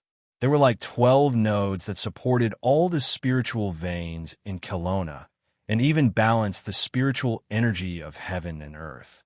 The jade dragon pillars were the ridges of these ancestral veins. The spine of the dragon vein was one of the essence of the dragon vein. Legend had it that a complete dragon vein could reach the heavens. As for this one, it wasn't very long, but it was already able to emit such a boundless amount of spiritual energy. So you can imagine how much spiritual energy a complete dragon vein would emit. After all, the ancestral dragon vein was the source of 1/12 of the spiritual energy in Kelowna. Who placed such a precious treasure here? Hearing Lai Kaixing's explanation, Venerable Huanyang could not help but frown. Right now, it was not a matter of whether they were moved, but how they should deal with it. One had to know that none of the people present were good people. If any one of them tried to take it for themselves, Huang Baifu walked in front of the jade pillar and placed his hand on it. An endless amount of spirit energy flowed out. Just by touching it for a moment, Huang Baifu's demonic power increased a bit. It felt like he had just drunk a bottle of fine wine, making him feel very comfortable. Ha ha! There's actually such a divine treasure in this world. Huang Baifu raised his head, his eyes filled with passion. This jade dragon pillar is mine. I'm going to dig it up and bring it back to the White Tiger tribe. Huang Baifu, most of the Tao demons in Kelowna are here. How dare you make such a big claim? An indifferent voice suddenly floated over from the Tao world. Huang Baifu said nonchalantly, treasures belong to the capable. It's a waste for you Taoists to take it. During the Dharma ending age, many of your cultivation techniques were lost. Even if the jade dragon pillar was given to you, how much could you improve? I'm afraid you wouldn't even be able to support it. It would be a waste. Although the demon clan is also restricted, our inheritance has never depended on cultivation techniques. As long as we have this jade dragon pillar, the demon clan's strength will only be a matter of time. Don't be so arrogant. Do you want to strengthen the demon clan and let Kelowna fall into the hands of the demon clan again? A middle-aged Taoist stepped out from the Tao world. Everyone says that you, Huang Baifu, are the most powerful of the four spirits of heaven. I'm not that talented, so I'd like to ask for your guidance. It's perfected Shunxi from the Presidium. I heard that Taoist Shunxi entered the Tao in the Ming Dynasty. He's almost 400 years old now, and his dermic powers are as vast as the sea. Legend has it that during the Qing Dynasty, Taoist Shunxi once subdued two great demons of the demon clan with his own strength. He's famous throughout the world. Taoist Shunxi held a four-sided purple-gold ruler in his hand. There was a cinnabar between his eyebrows, and auspicious clouds surrounded him. He looked solemn and dignified.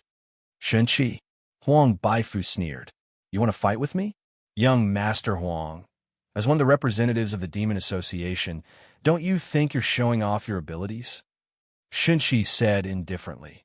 The other two representatives are silent now and are waiting to see you make a fool of yourself. Don't become someone else's shield. Huang Baifu laughed and said, Aren't you just asking me to charge in front and take advantage of the situation from behind? I, Huang Baifu, have never cared about such things. If you're capable, then come. If you're not, then scram. There's nothing in this world that I don't dare to beat up. No matter how many schemes you have, I'll destroy you with one punch. Shunxi, don't think that you're so great just because you've defeated one or two great demons. Others might not know, but I know it very well. You subdued two great demons because they were fighting, and you took advantage of the chaos. In terms of strength, you're nothing. How dare the demons humiliate me? The godly ruler Taoist's brows instantly furrowed as he smashed the canopy ruler in his hand without saying a word. Under the support of his rich magic power, waves of energy surged out like giant waves, and those young Taoists who were at the back of the group were unable to stand still for a moment. Fly, take my punch. Boom. The ordinary punch accurately hit Shunxi Taoist, Shunxi Taoist, Shunxi Taoist. There seemed to be the shadow of a roaring white tiger behind Huang Baifu. The abnormally terrifying demonic power instantly broke through Shunxi Taoist's energy waves. The purple gold ruler that had accompanied Shunxi Taoist for more than 200 years is shattered under this peerless, ferocious punch. Shunxi Taoist's body flew backward into the sky. He spat out a few mouthfuls of blood in the air and finally fell to the ground like a piece of rotten meat. Seeing this, Huanyang Taoist waved his sleeves and caught Shunxi Taoist, who fell to the ground. After falling to the ground, Shunxi Taoist was supported by a few other Taoists. However, at this moment, his face was pale and he kept spitting out blood. He looked flustered and exasperated. However, he fainted in an instant. Huang Baifu, aren't you being too ruthless? Shunxi Taoist's heavenly Peng ruler is his natal magic weapon. You destroying his magic weapon is equivalent to destroying half of his cultivation. Huanyang Taoist's eyes instantly looked toward the white tiger's young master and snorted coldly. However, Huang Baifu sneered and said, I'm just letting you know if I have the strength to eat this jade dragon pillar. Old Taoist Huanyang, if you're not convinced, then take my punch. After saying this, Huang Baifu directly leaped up and threw a punch toward Huanyang Taoist. Huanyang Taoist did not hesitate. He formed a sword seal, and 7 sword lights shot out from his sleeves, stabbing toward Huang Baifu. However, Huang Baifu's fist broke through the layers of sword lights. Only when the 7th sword light was shot did the power of his fist weaken. Huanyang Taoist once again threw out his palm. The moment the fist and palm collided, demonic power and magic power expanded. The scattered air waves instantly caused the sand and stones in the deep valley to fly. Huanyang Taoist retreated a few steps before stopping. Huang Baifu also turned around and retreated. After landing, his legs sank several inches into the ground. Ha ha! Old Taoist Huanyang, you could take my punch. You're quite capable. Come again. As if he had inexhaustible strength, Huang Baifu once again shot out like lightning. The ferocious fist power was even fiercer than before. Huang Baifu, you really think there's no one in the Tao world? Huanyang Taoist suddenly spat out a mouthful of golden qi. Within the golden energy, a small sword radiance expanded with the wind. In just an instant, it had transformed into a silver longsword that was 3 feet long. Taoist Huanyang held it in his hand and slashed at Huang Baifu's body. Ha ha ha! Huang Baifu laughed even more arrogantly and directly punched Huanyang Dao's sword. Hum! Like a sorrowful cry, the sound of the silver sword rang in the deep valley. However, it blocked Huang Baifu's ferocious fist once again. Huanyang Dao's expression was uncertain. He flipped his left palm and used his magic power to write a huge seal word that pressed down on Huang Baifu. Tyrant fist! Huang Baifu shouted in a low voice. His demonic power, which was like a white light of spirit qi, instantly soared. He punched the seal, word seal. The huge seal instantly shattered. Huanyang Daoist's expression changed slightly. His footsteps flashed, and he narrowly dodged the punch's momentum. However, boom! A huge passageway was created in a corner of the deep valley by the power of this punch. This punch could not be taken. Huanyang Daoist secretly broke out in cold sweat. It was said that Huang Baifu was this generation's white tiger. He was very talented and defeated the previous generation's white tiger clan leader before he was 100 years old. He even suppressed the rest of the 4 heavenly spirit clans by himself. It seemed that it was not an exaggeration. There was probably no one in the demon clan who could compare to him. Divine beast transformation. Above the deep valley, Long Shuo and the others were also shocked by the power of this tyrant fist when they landed. Chichi Kamaya's expression turned solemn. It's said that Huang Baifu has the highest atavistic bloodline in the White Tiger clan. But I didn't expect that he could achieve divine beast transformation. In this environment where the demon clan is declining, Huang Baifu appeared. I don't know whether it's a blessing or a curse. Grandpa Tortoise, what's divine beast transformation? Luo Dance, who was holding Long Shuo, asked confusedly. Chichi Kamaya said, the 4 heavenly spirits are the descendants of the 4 divine beasts of Kelowna. Every descendant of the 4 heavenly spirits, more or less, carries the bloodline of the 4 divine beasts. But very few of them can awaken the bloodline of the divine beasts. Awakening is a threshold. Those who can awaken the bloodline of the divine beasts can reach the level of the great demon clan. And when the bloodline of the divine beasts is awakened to a certain extent, they will achieve divine beast transformation. Huang Baifu's bloodline is unbelievably strong.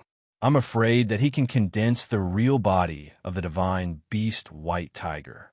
Among them, I'm afraid that only Baijia can block Huang Baifu's fist. After all, there are only 2 or 3 Dao Querying Realm cultivators left in Kelowna. Dao Querying Realm? Luo Dance blinked her eyes. It's a realm among cultivators. Even in the ancient and brilliant Kelowna, Dao Querying Realm is a very high level. Chichi Kamaya said slowly.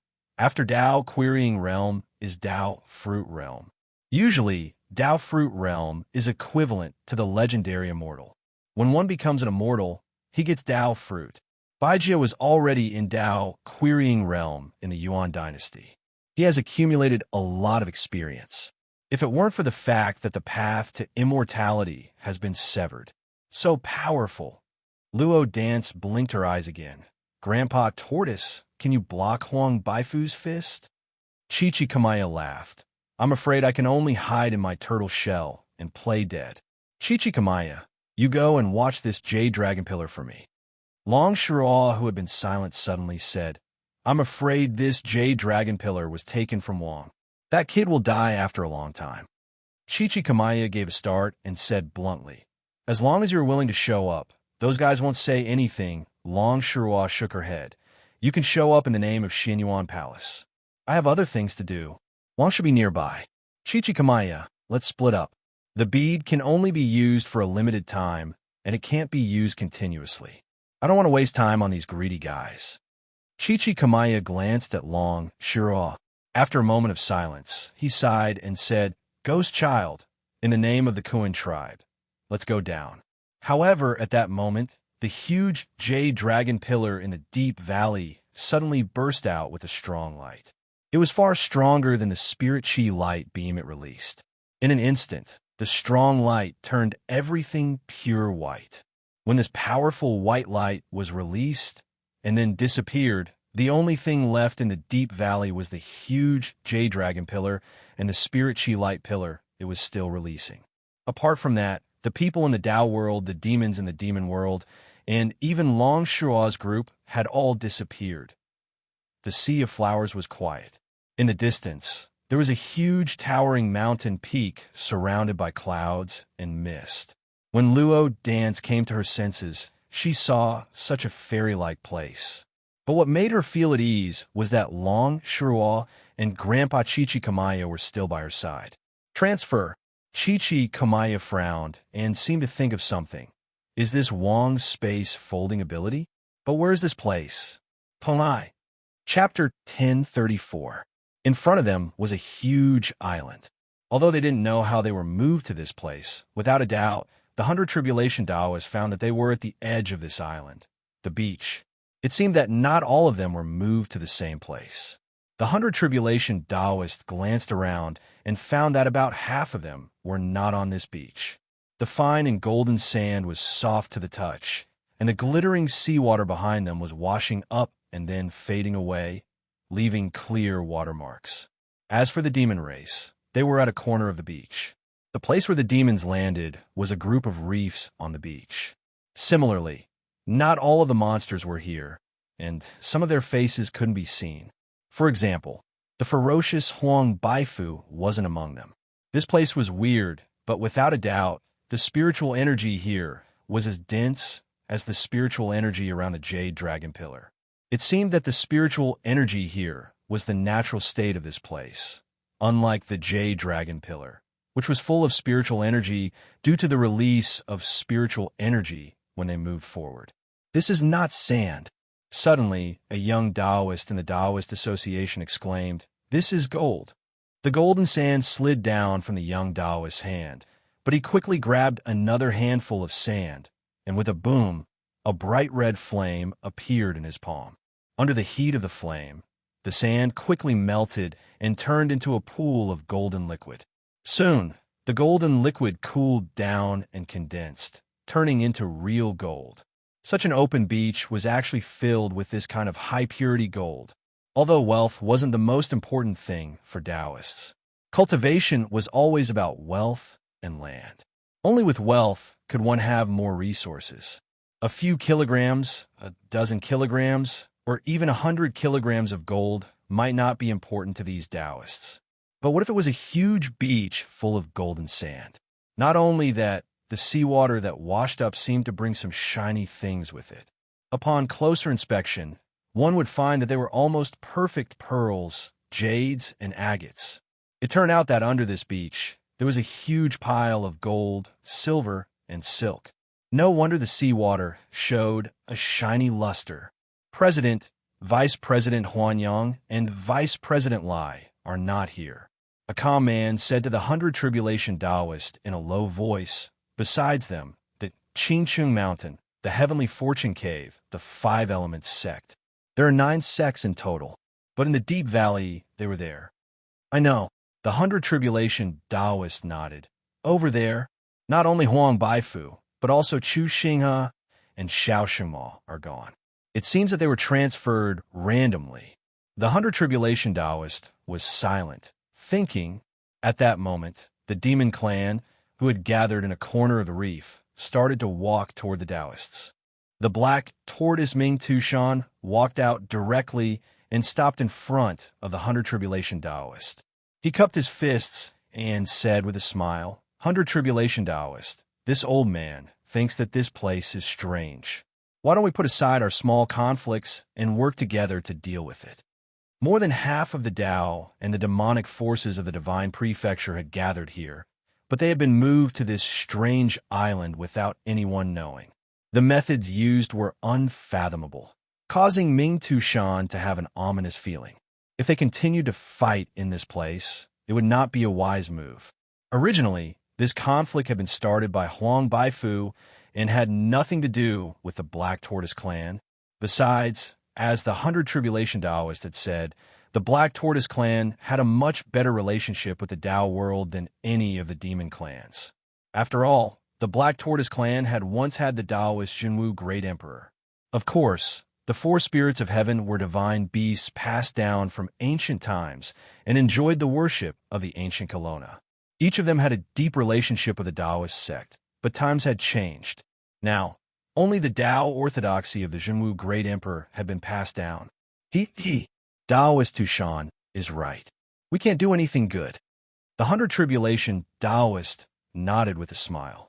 We are strong when we are united and weak when we are divided. Taoist Tushan is so righteous. Ming Tushan cupped his hands. This old man can see that the peak at the center of this island pierces through the clouds. It constantly emits an inconceivable, solemn aura. There must be a secret hidden within. Perhaps we can find the reason why we were moved to this place, or even the way to return. Although this beach is a treasure trove, the gold and silver treasures aren't that important to us. Hundred Tribulation Taoist, look, then let's set off. The Hundred Tribulation Taoist nodded and then ordered a group of people to prepare and set off toward the peak in the middle of the island. Even so, many Taoists still secretly stuffed rare treasures they found on the beach into their pockets. Which family didn't have a few descendants who had rolled around in the secular world? These rare treasures were not very useful to Taoists, but they could at least benefit their descendants, right? Therefore, of course, they would pick them up. We can't get in touch with them. There are 28 missing people. In a corner of the island, a man in the uniform of the administration came to Captain Hong Ling and reported to him carefully. As for the other 3 captains, they were currently surveying the area within a radius of about 10 meters. They arrived at the scene after Huang Baifu's tyrant fist destroyed a corner of the deep valley. When they were about to intervene and prevent this level of battle from escalating, a strong light was emitted from that strange pillar. After that, they arrived at this strange place.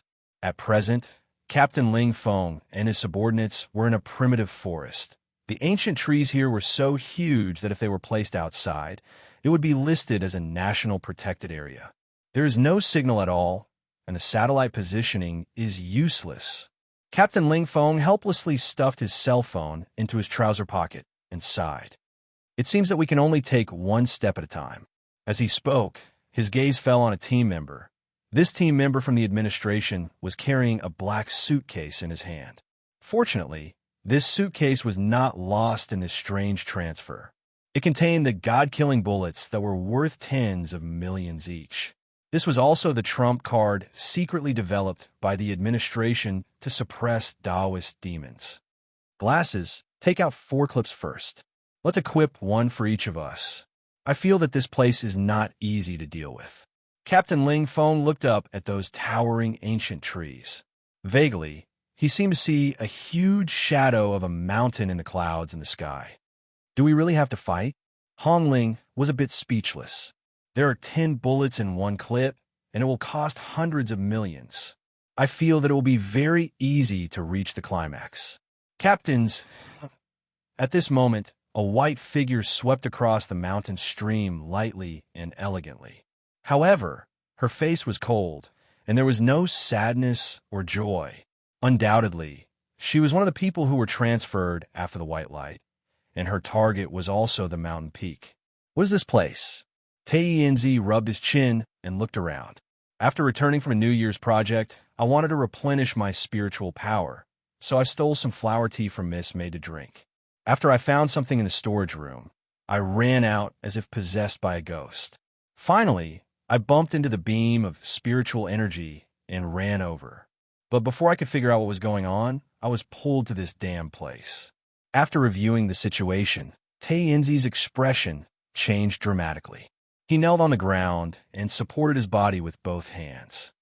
Oh no, I'm dead. I'm dead this time. I'm definitely dead. Last time, I was hung up for 7 days and 7 nights because of a broken plate. Although this is something that belonged to my former sect, my brain spasmed when I recalled the past. But Tae-Yin-Zi grabbed his hair with regret. Although the door of the storage room wasn't closed, God knows if Yi was tricking me. She had tricked me more than once. Is it because my master god plan is so excellent that I got the master's praise and made this maid jealous? Is she worried that I can't keep my position? So she deliberately made me make mistakes to lower the master's evaluation? Humph. Little girl, you can't escape this old Taoist's eyes at all. As long as I continue to operate the game world and collect high-quality souls, I'll become a golden black soul envoy soon. At that time, I'll be the black soul head supervisor and reach the peak of the shop staff. I'll have a meteoric rise. A mere maid can't do anything but flatter me. You, little girl, just wait to pour tea for me, give me water, massage my shoulders, and sing songs for me. But Tae-Yin finally calmed down.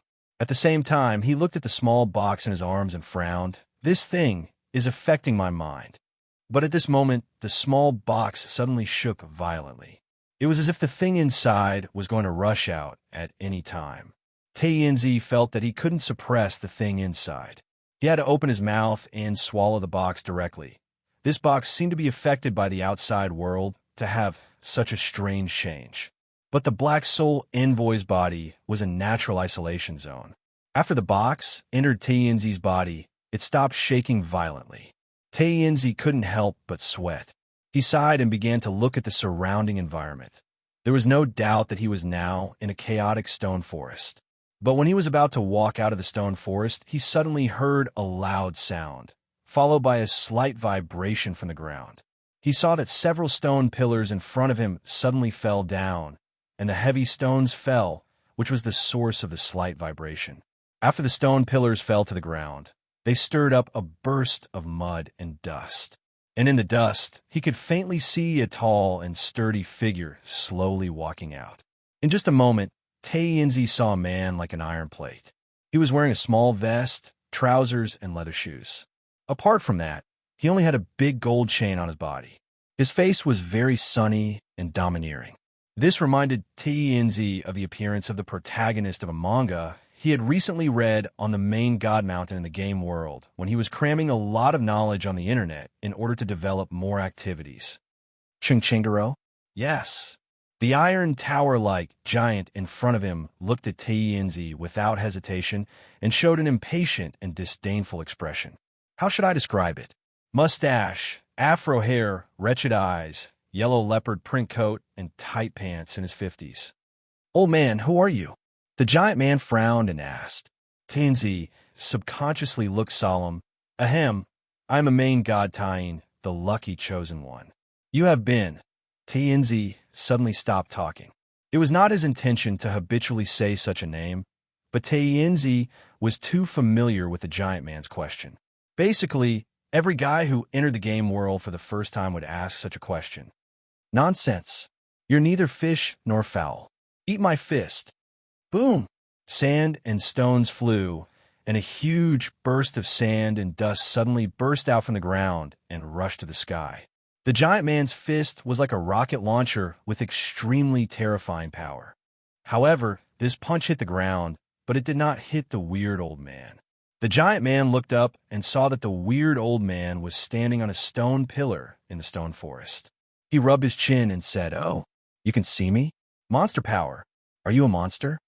Since he had a steady source of customers, Tae-Yin had not gone out to attract customers for a long time. The status of attracting customers for Black Soul Envoys was still the same as last time with Chung Iran. Ordinary people could not see the setting of Black Soul Envoys. But the giant man did not answer at all. He jumped up quickly and waved his hand to punch Tae-Yin's chest. But this time, Tae-Yin did not dodge and let the fist hit his chest. Something strange happened.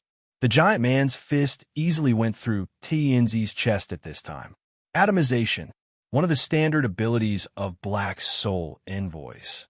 After the fist went through Tae-Yin's chest, the fist swept through a large area of stone forest in front, and only the sound of boulders exploding could be heard. Young man, don't be impulsive. Don't you know how to respect the old and love the young? Tae-Yin squinted and spread out his hands. Get along well with each other. Motherf asterisk her. The giant man snorted at this time. He withdrew his fist, and punched again fiercely with a downward hook. Tayenzi still did not dodge. He just waited for the fist to become powerless under the effect of atomization, and then he would beat this brute up. But a tragedy happened. Chapter 1035. Tayenzi stood up dizzily, but he suddenly felt that something was wrong. He tried to raise his hands to touch the front, but he couldn't see his hands. He also tried to walk forward, but found that his line of sight kept moving backward. Then the light bulb in his head lit up, so he held his head with both hands and twisted hard. After twisting his head 180 degrees, everything finally returned to normal. Ordinary people, even Taoists, as long as they haven't separated from their bodies, twisting their neck 180 degrees should have killed them. Although there were some strange kung fu or talented people who could twist their necks, it was just a matter of the bones. The giant man could clearly feel the sound of bones breaking after his punch. In addition, the first punch even went through the opponent's body as if it didn't have a physical body. But then he was able to withstand his tyrant fist and still stand up alive. What was the origin of this strange old man? Not thinking about the giant man's thoughts, Tayenzi began to mutter at this moment. He already knew that Black Soul envoys weren't invincible. For example, at the beginning, he was almost killed by Kelowna Shinryu, so the transcendence in this world still had the ability to kill Black Soul envoys. Although under normal circumstances, Black Soul envoys could be immune to most physical attacks, but if physical attacks could be added with elemental damage, then it was a different story. Tayenzi felt that he had already caught up with the trend. So many modern mainstream words were catchy. Sure enough, it was the credit of cramming a lot of knowledge recently. You are from the Ghost Clan? The giant man frowned at this time. Xiao Xingma's subordinate? Xiao Xingma. This name is a bit familiar. Tayenzi was stunned for a while. Then he realized through the Xiao Xingma that the giant man mentioned was the Ghost City Master of Fengdu Ghost City, a figure who was already a big shot in the Demon Clan before Tayenzi made his debut hundreds of years ago. It seems that Sotero, this big blockhead, thought that the Black Soul envoy's ability to turn into mist was the ability of the Ghost Clan's ghost body. But it was indeed very similar. However, the Ghost Clan did not have a physical body.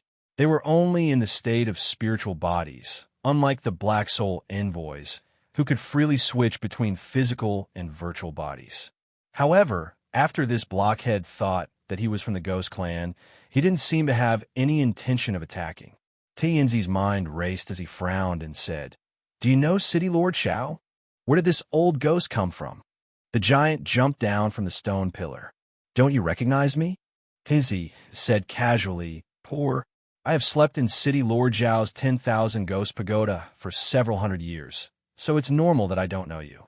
Besides, there were so many demon clans in the world. Who could recognize all of them?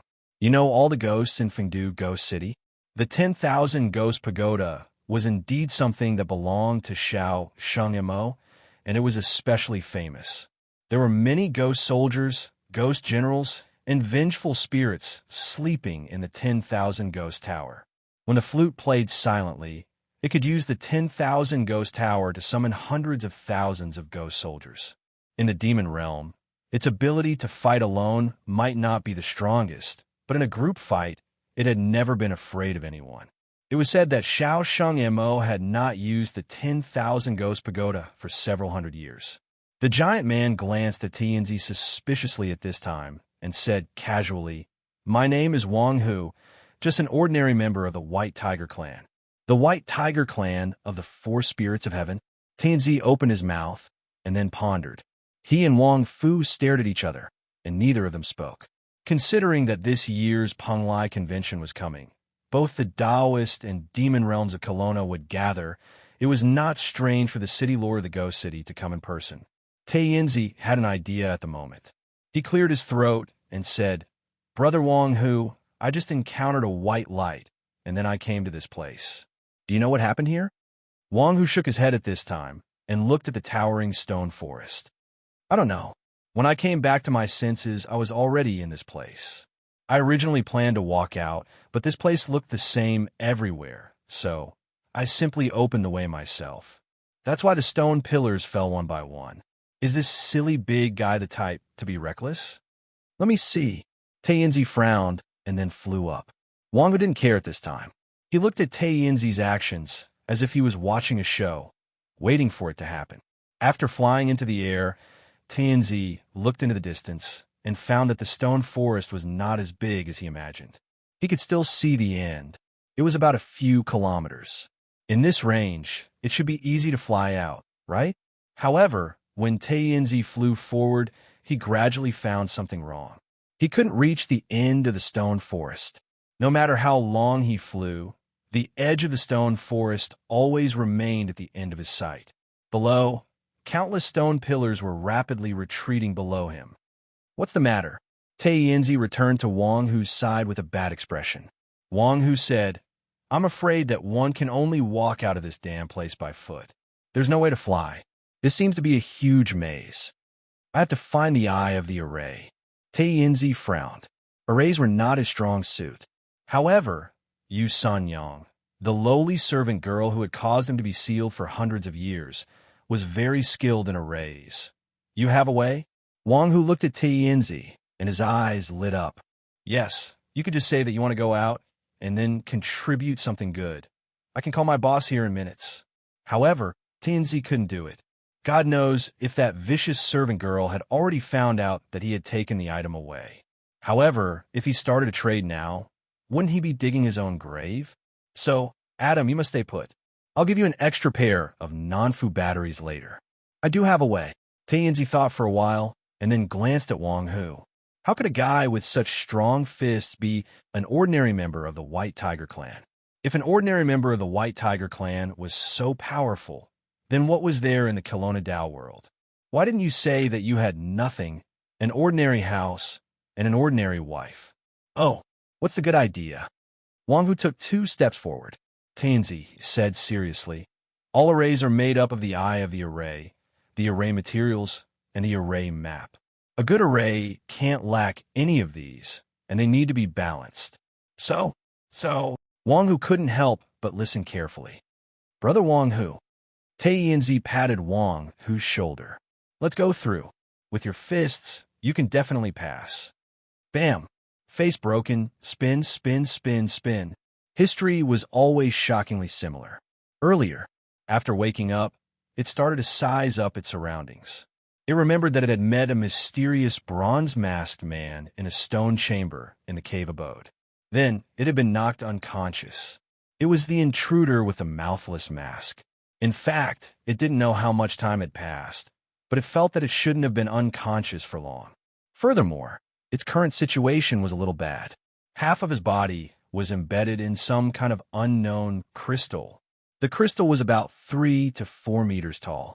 Furthermore, there were many similar crystal pillars in the area before them. They were arranged in rows and seemed to follow some kind of special law, and they were spreading out in circles from the inside out. It discovered that the 2 greedy humans in the stone chamber had also been integrated into this crystal, but they were not far from it.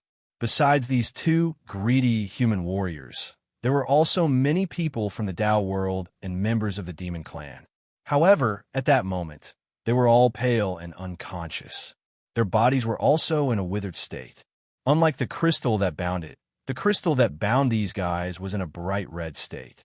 At the same time, it also felt that its physical strength and demonic power were flowing away continuously. Every time he lost a portion of his power, the color of the crystal that imprisoned him would darken a little. Currently, the color of the crystal that imprisoned him was pink. In the center, surrounded by many crystals, it could see a huge altar. Below the altar, it saw 2 young men lying on the ground. These 2 young men were not bound by the crystal. This made it rather puzzled. On the altar, a child with long black hair sat cross-legged. As for the mysterious bronze-masked man, he was not there at the moment. Have you woken up? You're indeed the young master of the Greedy Wolf clan. You're very capable. The voice came from behind a crystal. It could not see it, but based on the voice, it recognized that it was the mysterious bronze-masked man who had attacked it. Its mask had actually disappeared. It had discovered this after it had woken up and died. In other words, the other party had known its true identity long ago. However, if he could recognize it based on its appearance, could this mysterious guy be someone who had appeared at the Penglai convention? Although she had been the young master of the Greedy Wolf clan for some time, it had not been long. This was the first time she had appeared in public. The Greedy Wolf clan, who lived on the plateau, rarely communicated with the outside world. There were not many extraordinaires in Kelowna who had seen her. "What's your purpose?" Purple Star tried to calm herself down. "Do you know where this place is?" The bronze-masked man's voice was low, hoarse, and ethereal. "Where is this place?" After a moment of silence, Purple Star chose to answer the other party's question. In this situation, she could not do anything else other than follow the other party's train of thought to obtain information. The voice gradually approached. The mysterious man behind her was obviously walking toward the crystal where Purple Star was at this time. He slowly said, "This is the Imperial Emperor's Cave that both the Taoist and the Demon faction jointly developed more than a month ago. Of course, this is only a corner of the entire cave, or one of several important places. The composition of the entire cave is much larger than what you can see. The place that you think you have explored to the end is just the tip of the iceberg. The Imperial Emperor's Cave." Purple Star frowned. If it was really inside this cave, then both the Taoist and the Demon faction had been exploring together for dozens of days, but they had never found this place. What was the origin of this mysterious man? Why did he go so deep into this unknown place? His exploration rate was higher than that of the elites of both the Taoist and the Demon faction. Could it be this cave? Did you deliberately expose it? A strange thought flashed in Purple Star's mind, and she blurted out. The bronze-masked man slowly walked out at this time and came to the bottom of the crystal pillar that imprisoned Purple Star. He had his hands behind his back and was looking up at the altar in the center at this time. "Young Master Purple Star, I admire your meticulousness." The bronze-masked man said faintly, "That's right. I did deliberately expose the Imperial Emperor's Cave and let the Tao and Demon realms discover it. I discovered this place dozens of years ago and continued to explore it for a long time." Purple Star was shocked and immediately felt a chill run down her spine. This was a huge conspiracy that had been planned for a long time, a conspiracy that included both the Tao and Demon realms. This place was mysterious, strange, and gave her a terrifying feeling. The life auras of the people in the Tao world and the members of the Demon clan, who had been continuously absorbed by the crystal, were very weak now, like candles in the wind. This was also the fate that she was about to face. The edict. The edict is fake? After thinking about it carefully, Zixing could not help but suck in a breath of cold air, because she suddenly realized that this was a conspiracy. She began to think about all of this. "Your purpose is to capture the Taoist and the Demon clan here in the chaos." The mysterious cave abode had appeared, the Imperial Emperor's Edict had appeared, the Tao and Demon factions were fighting over it. People kept disappearing in the process of fighting. At first, they thought that they had died in the hands of the other party because of a secret fight. "Of course, the edict is real," the mysterious man said faintly. "If it wasn't real, how could it have caused a fight between the two sides? After all, there are still some experts with extraordinary vision in the Tao world now." "What do you want to do?" Purple Star could not help but ask in horror. "I just want to get rid of the old and rebuild the new." The mysterious man slowly raised his head and looked at Purple Star's face before whispering, "For this, some sacrifices are necessary. Build the new. You will bear witness and become its cornerstone. Young Master Purple Star, thank you for your contribution." The mysterious man nodded gently and walked straight toward the altar. "Wait a minute. Speak clearly. What is your purpose?" Purple Star let out an angry voice. The mysterious man walked up the stairs leading to the altar step by step, but his voice was desolate. "The ancient Kelowna is dead. I just want to wake it up." He ignored Purple Star's voice behind him and finally stepped onto the altar, arriving in front of the child with long black hair. The child slowly opened his eyes. The mysterious man whispered, "Are you ready?" The child nodded. The mysterious man said sternly, "Bear with it. It will be more painful to pull out the Jade Dragon pillar." If you really can't endure it, I will stop. The child just closed his eyes. Chapter 1036. There is probably nothing more blissful than being able to stretch after waking up and then feel the comfortable feeling that came with it. It was probably the best thing to start a day with this. Good morning, Miss Ing. After washing up casually, Song Ing tied her hair into a ponytail and walked out of the room. Then, she was greeted by the bodyguard outside. How did I come back last night? Song Ing frowned and asked. She had been thinking about this question since she woke up. She remembered that she seemed to be enjoying the breeze with Luochio in the pavilion outside, and then fell asleep after drinking some strange and sticky liquid from Luochio. It seemed that she really drank too much. But when she woke up, she didn't feel that her head was tense after drinking too much. Oh, it was Master Chio who carried you back last night, the bodyguard said with a smile. Princess Carrie. Song Ing blinked her eyes, then returned to the room and closed the door. She leaned against the door, stunned. What's the situation? Because it was the first day of the new year, there was a traditional etiquette for the younger generation to greet the elders. Song family naturally did so. So early in the morning, several of the younger generation of the Song family came to Song Tianyu and started the so-called greeting. Everything was done according to the traditional customs. After that, it was time for breakfast, and then it was free time. Speaking of which, the first day of a new year was actually the most boring day. If they didn't consider going out, they could only stay at home and chat. Do you feel uncomfortable when you wake up? Song Ing, who was thinking about something, suddenly heard Luochio's question from behind, and suddenly became a little flustered. Yes. That's good. Luochio nodded. At this moment, someone knocked on the door of the Song family's old house. After the bodyguard opened the door, he found that it was a villager from Song village who came to visit. When he rebuilt the old house, Song Tianyu used many villagers, so he more or less knew some of them. Everyone in the village knew that Master Song was a very kind person and rich, so naturally, they were very enthusiastic. There was an endless stream of people who came to visit, and it felt like the house was crowded like a marketplace. Hey, last night did I? Song Ing started to stutter. Last night? That's right, do you have? Song Ing hesitated for a moment. However, at this moment, old Master Song suddenly called out to Luochio from afar and asked him to go over. Luochio obeyed and walked over. Seeing this, Song Ing heaved a sigh of relief. Originally, she wanted to ask if she had said anything strange, but he naturally couldn't ask this question. If there was, it would be awkward. Not far away, Song Tianyu began to introduce Luochio's background to the villagers. As for Luochio, he politely greeted the villagers one by one. Song Ing looked at this scene with some boredom. She was not the kind of person who was not used to interacting with people in front of others. Otherwise, she would not have been able to face the middle and upper management of the group when she was working. She just didn't like this kind of so-called family and friends. This kind of meeting didn't have much sincere feelings. Suddenly, in that case, Luochio is actually quite handsome, isn't he? Not bad. After answering, Song Ing was startled and regretted her answer.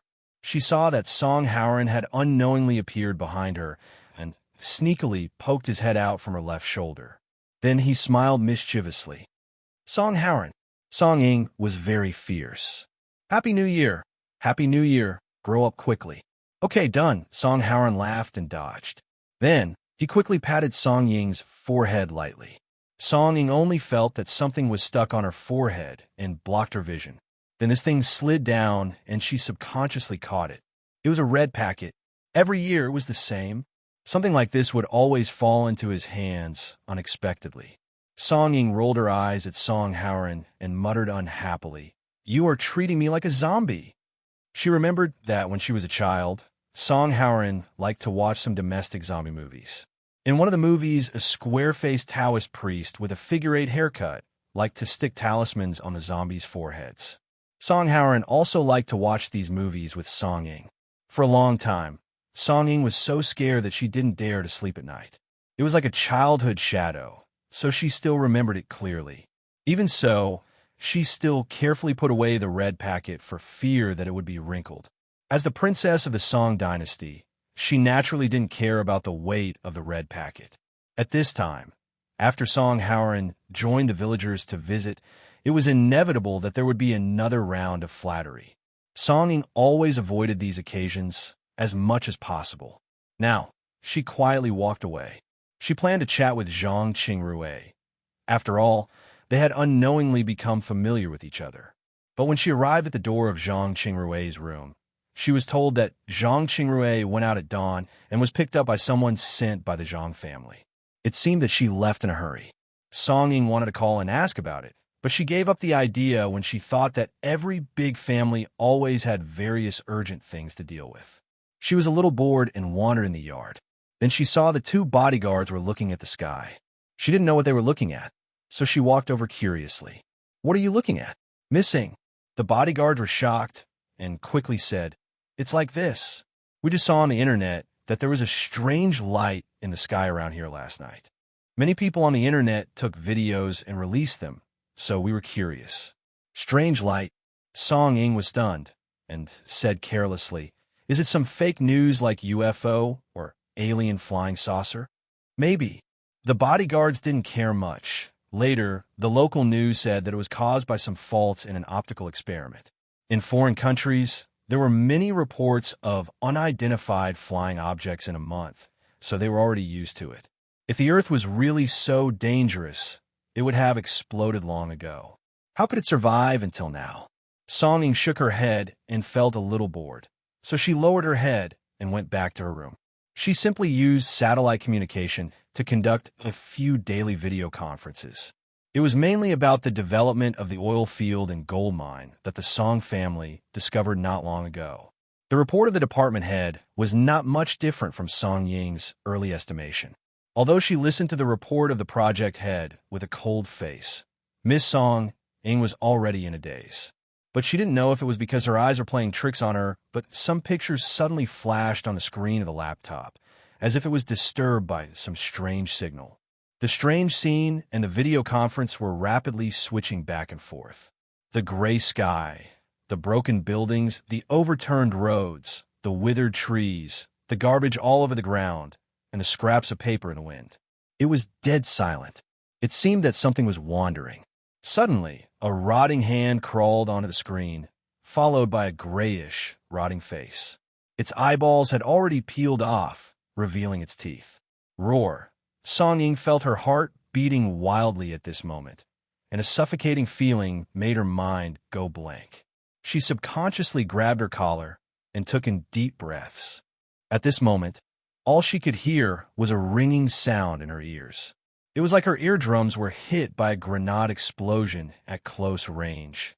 She suddenly held her forehead, her body suddenly became cold, and her brain felt like it was about to explode. Despair instantly lingered in her heart. "Missing, missing, missing." The voice gradually returned to reality. In the video conference, the voice of the project head who was reporting the progress of the work began to cover the ringing in her ears and became clear. On the laptop screen in front of her, there were still many pictures of different participants. At this time, they were all looking at her with concern. It seemed to have returned to normal. Song Ying gradually felt that her breathing became smoother, and the pain in her brain gradually subsided. She stared at the laptop screen for a while before shaking her head. "I drank some wine last night, so my head hurts a bit. Let's call it a day. You can send a report to my mailbox later." After that, she quickly closed the video conference and began to check her laptop. However, there was no sign of a computer virus. As for the laptop, it was a very secure business laptop. With Song Chaozhou's ability, it was easy for him to get a few high-level hackers to manage the security of the laptop. Is it because the aftereffects of the alcohol haven't completely disappeared? Song Ying rubbed her eyebrows, closed her laptop, and walked to the window. She looked out of the window as a form of relaxation. It had to be said that although this place was a bit backward and inconvenient, the pure aura of nature was still quite strong. She gradually put down the weird picture and indulged in the scenery of the mountain stream. "Ask the kitchen to get me some tomato juice."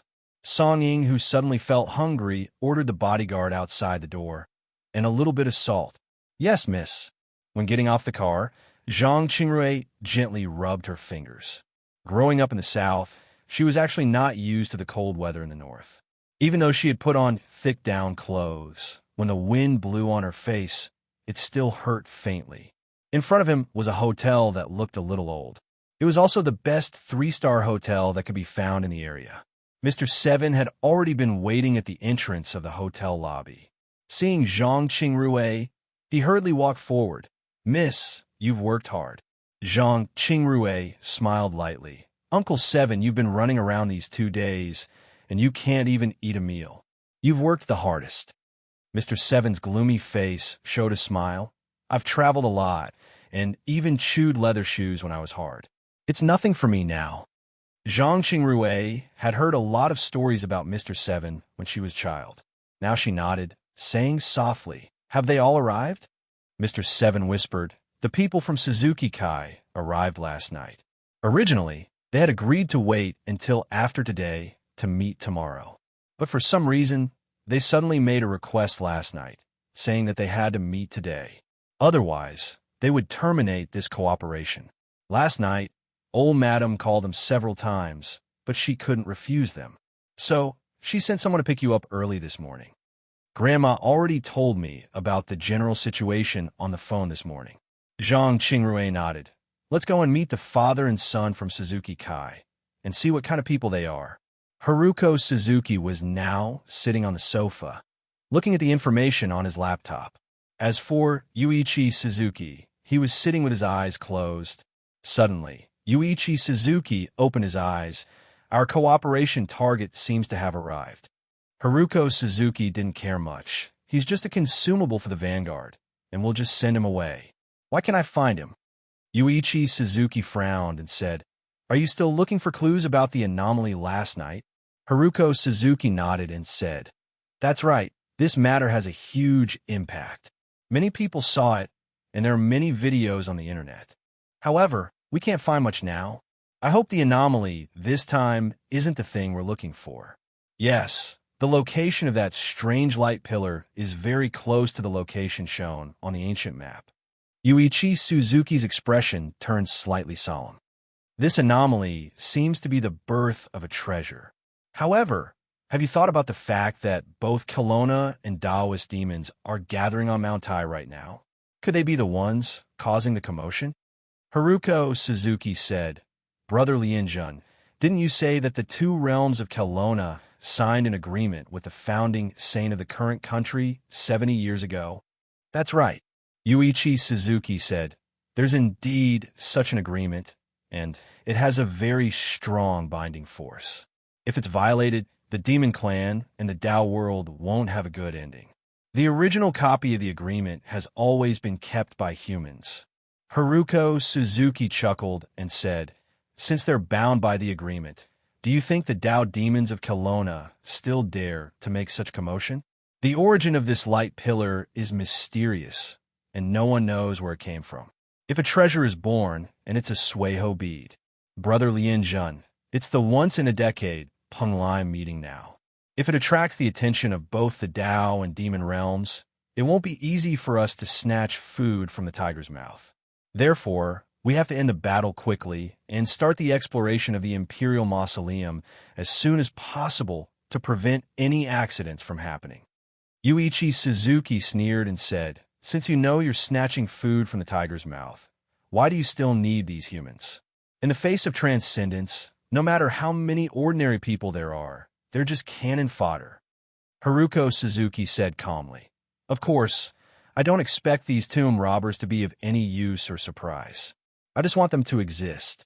With so many food, if something happens in the tomb, it'll be convenient for me to swallow them to restore my strength and use my techniques. Besides, the more mortals there are, the easier it is to conceal our existence, isn't it? As long as I obtain the Sueho bead, I'll unlock the supreme bloodline of the Shangliu clan and restore my 9-headed body. It'll only be a matter of time before I suppress the world." "Suppress the world?" Yuichi Suzuki sneered and said, "I'm afraid you've forgotten that Shinryu is still in Kelowna." Haruko Suzuki laughed and said, "Brother Lianjun, you don't understand, do you? Shinryu is powerful, and I have no intention of going against Shinryu. However, can Shinryu leave Kelowna? As long as it's not in Kelowna, the world is still the world. What do you mean? Let's take Japan, for example. Haruko Suzuki narrowed his eyes and said, or let's take another example. Aren't there many countries on the other side of the ocean? As long as it's not in Kelowna, as long as it's not in Kelowna. Hearing Hakata's words, in Greedy Wolf, Lien Jun's pupils suddenly constricted. Someone knocked on the door. Chapter 10:37. In the dimensional crack. Facing the void original demons that had been killed and scattered all over the mountains, among which there was no lack of corpses of the void original ancestors, Miss Maid didn't leave immediately. Are we going out? Taisetsu asked, somewhat puzzled. The Miss Maid he knew should be straightforward and never procrastinate. At this time, Miss Maid said indifferently, the time is still rather loose. If we go out at this time, Master should also work and rest according to the normal time. It's rare to come here, so let's take some useful things back. With so many void original demons, we can recycle a lot of useful materials. Materials? Taisetsu was stunned. Yi had already walked to the corpse of the original demon at the foot of the mountain of corpses. With a wave of her hand, a jumping black flame had already shot out. After the black flames landed on the original demon's corpse, they immediately began to burn fiercely. It didn't take long for the enormous corpse to turn into dust, and within the large expanse of dust, there was still an irregular piece of strange crystal that looked like a mother crystal or left behind. What's this? Taisetsu curiously picked it up and looked at it carefully. After holding this thing in his hand, Taisetsu had an unusually familiar feeling, as if it was a part of his body. It even made him feel reluctant to let go of it. Yi said indifferently, one of the materials used to make the Black Soul Envoy. This crystal has to be refined a second time. The element obtained after refining this piece in your hand is one of the important sources that make up your body, the foreign body source. This piece should be able to be refined into about 0.03 grams. My body comes from this thing? Taisetsu opened his mouth. He had always felt that the body of the Black Soul Envoy was very magical. It could freely switch between the virtual and the real. When it had a real body, it could eat like a normal person, and when it was a virtual body, it could exist in a gas-like state. In the past, a lot of Black Soul Envoys were consumed, and there weren't many materials left in the material warehouse. Yugi took back the crystal in Taisetsu's hand and said indifferently, the remaining materials were basically used by Master to transform you in TNZ, so I need to replenish them. Otherwise, Master will have to buy them. Boss also wants to buy them. Although he had some doubts in his heart, Taisetsu was very smart and didn't ask. I'm really sorry. Taisetsu cared about the fact that Boss almost used up all the materials to transform him. It's nothing. Yuyi smiled. The amount of foreign body source used also determines the upper limit of the ability value and potential of the Black Soul Envoy. Furthermore, the materials used on you are not necessarily a waste. After all, you are the user of the clear sable sword, so it is naturally worth it. With that said, Miss May glanced at Daz gently again, so don't let the Master's investment be wasted. I'll work very hard, Taisetsu mumbled. Of course, it was just a subconscious reaction. However, he felt that this smiling beauty was much scarier than the mountain of corpses behind her. Let me help you. In order to ease the atmosphere, Taisetsu quickly suggested a helper. Yi smiled and said, can you help me pick out the ancestor's corpse? I plan to concentrate on refining the ordinary demon's corpse. Leave it to me. Taisetsu patted his arm and said, carrying bricks is my old profession. Basically, if there are no problems, we hope to take action at 7 o'clock tonight. The Japanese overseas Chinese named Mu Xianghua was talking nonstop. Zhang Qingrui maintained her etiquette and listened attentively. However, she was mostly observing the father and son of the Suzuki family. According to the information, Mu Xianghua was the one who led the development of the tomb, and the Suzuki family was also hired by Mu Xianghua. However, in Zhang Qingrui's opinion, the relationship between Mu Xianghua and the Suzuki family was reversed. Mu Xianghua didn't look like someone who could hire the father and son of the Suzuki family. Miss Zhang, what do you mean? Mu Xianghua looked at Zhang Qingrui and sized her up with a smile. Mr. Mu is the investor of this exploration. Since it's your idea, we'll do as you say. Zhang Qingrui smiled and said, Our people are already prepared, so there won't be any problems with the time, Mr. Mu said. Also, do you have anything else you need? We can provide it. Miss Zhang, you're too polite. Our people are already equipped, so there's no need to waste time. It was Haruxin Suzuki who spoke. This young master of the Suzuki family didn't have the ferocious aura of an organization member in Japan. Instead, he was more like an elite in the workplace. This reminded Zhang Qingrui of Zhong Luochen of the Zhong family, who was also a man who could attract women's hearts. However, for some reason, this young master Haruxin Suzuki's gaze always made Zhang Qingrui feel very unnatural. It wasn't like Mu Xianghua's lecherous gaze, but a kind of gaze that made people feel like they were prey being stared at by a poisonous snake. Since we've decided on the time, I won't disturb you. Zhang Qingrui suddenly stood up and said gracefully, I hope you'll be well prepared when I meet Mr. Mu and the two Mr. Suzuki family members again. I'm looking forward to meeting you tonight, Miss Zhang. Haruko Suzuki also stood up and reached out his hand. A handshake. Zhang Qingrui had no choice but to reach out her hand and lightly shake Haruko Suzuki's. However, the moment they shook hands, the feeling of being stared at by a poisonous snake suddenly became stronger. Zhang Qingrui didn't want to stay any longer, so she made up a random reason and left the hotel. You seem to be interested in this girl. Yuichi Suzuki looked at the car that was leaving through the window and suddenly asked.